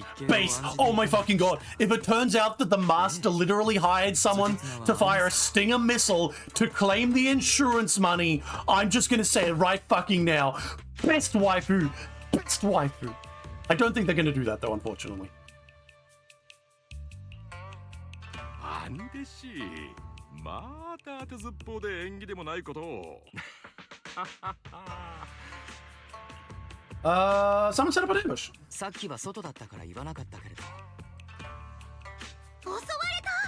じゃあ事故なんかじゃなかったんですね。 Well, possibly there might have been an unattended Stinger missile that was just sitting there and due to the erosion of a local rock formation fell onto the triggering system. So it is possible that it was an accident.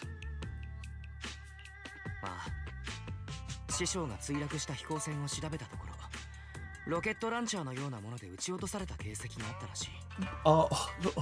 It's a rocket-propelled grenade. No, it wasn't a rocket grenade. That was still clearly a Stinger. Fucking RPG ain't going up with that with level of intelligence.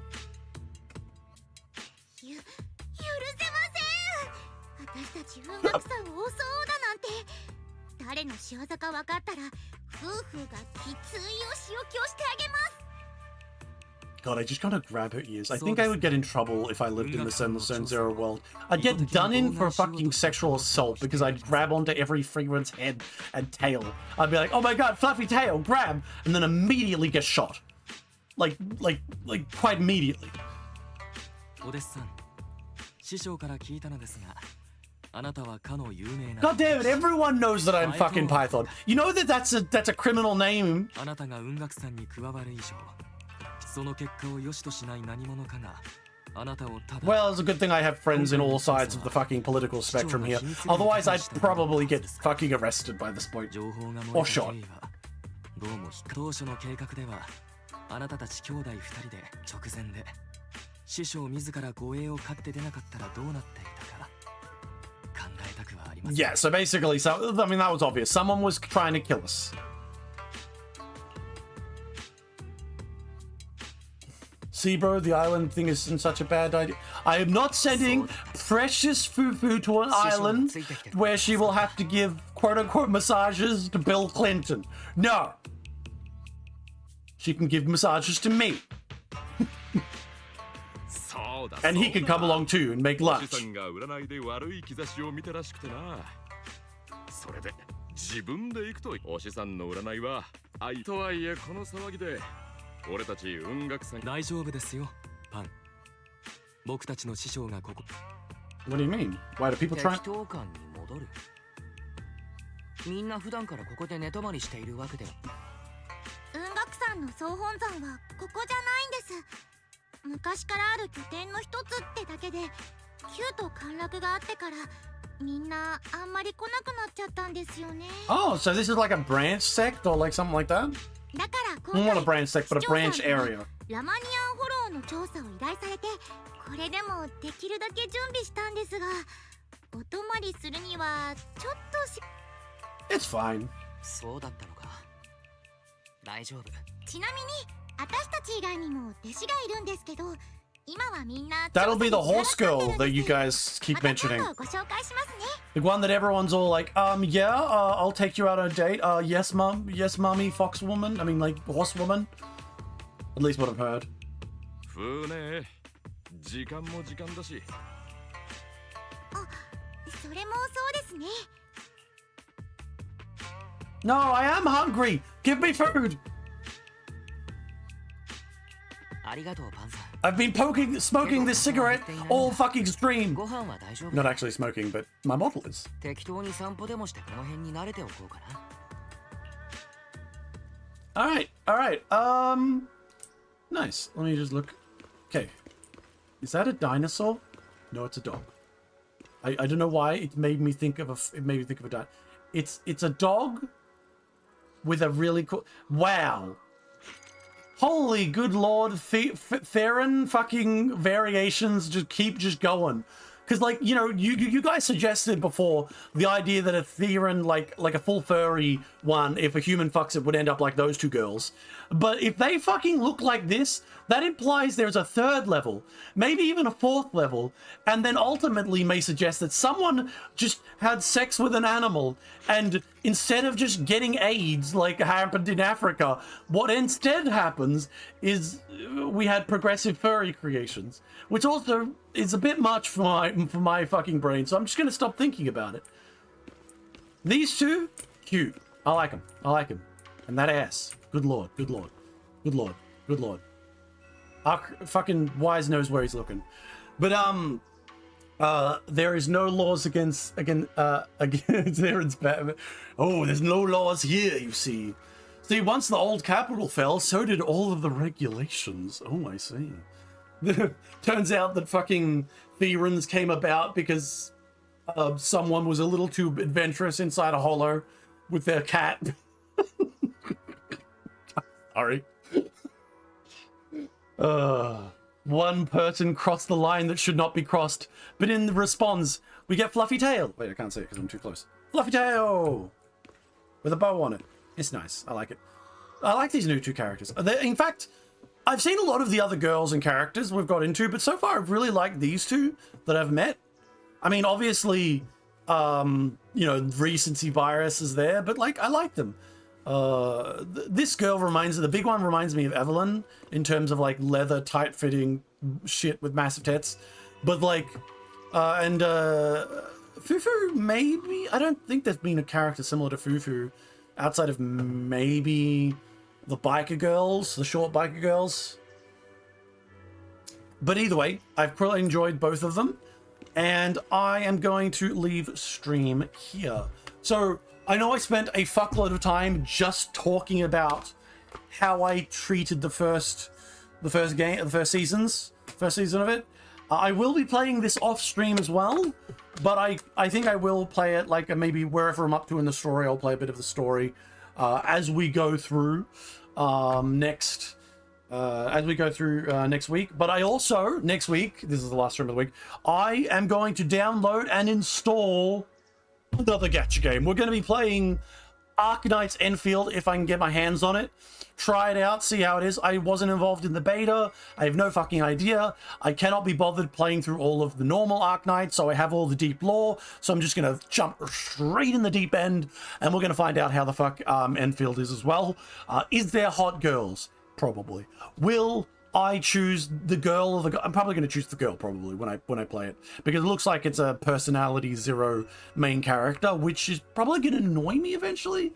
But as we have said with our standards, gachas are always got low expectations at the start.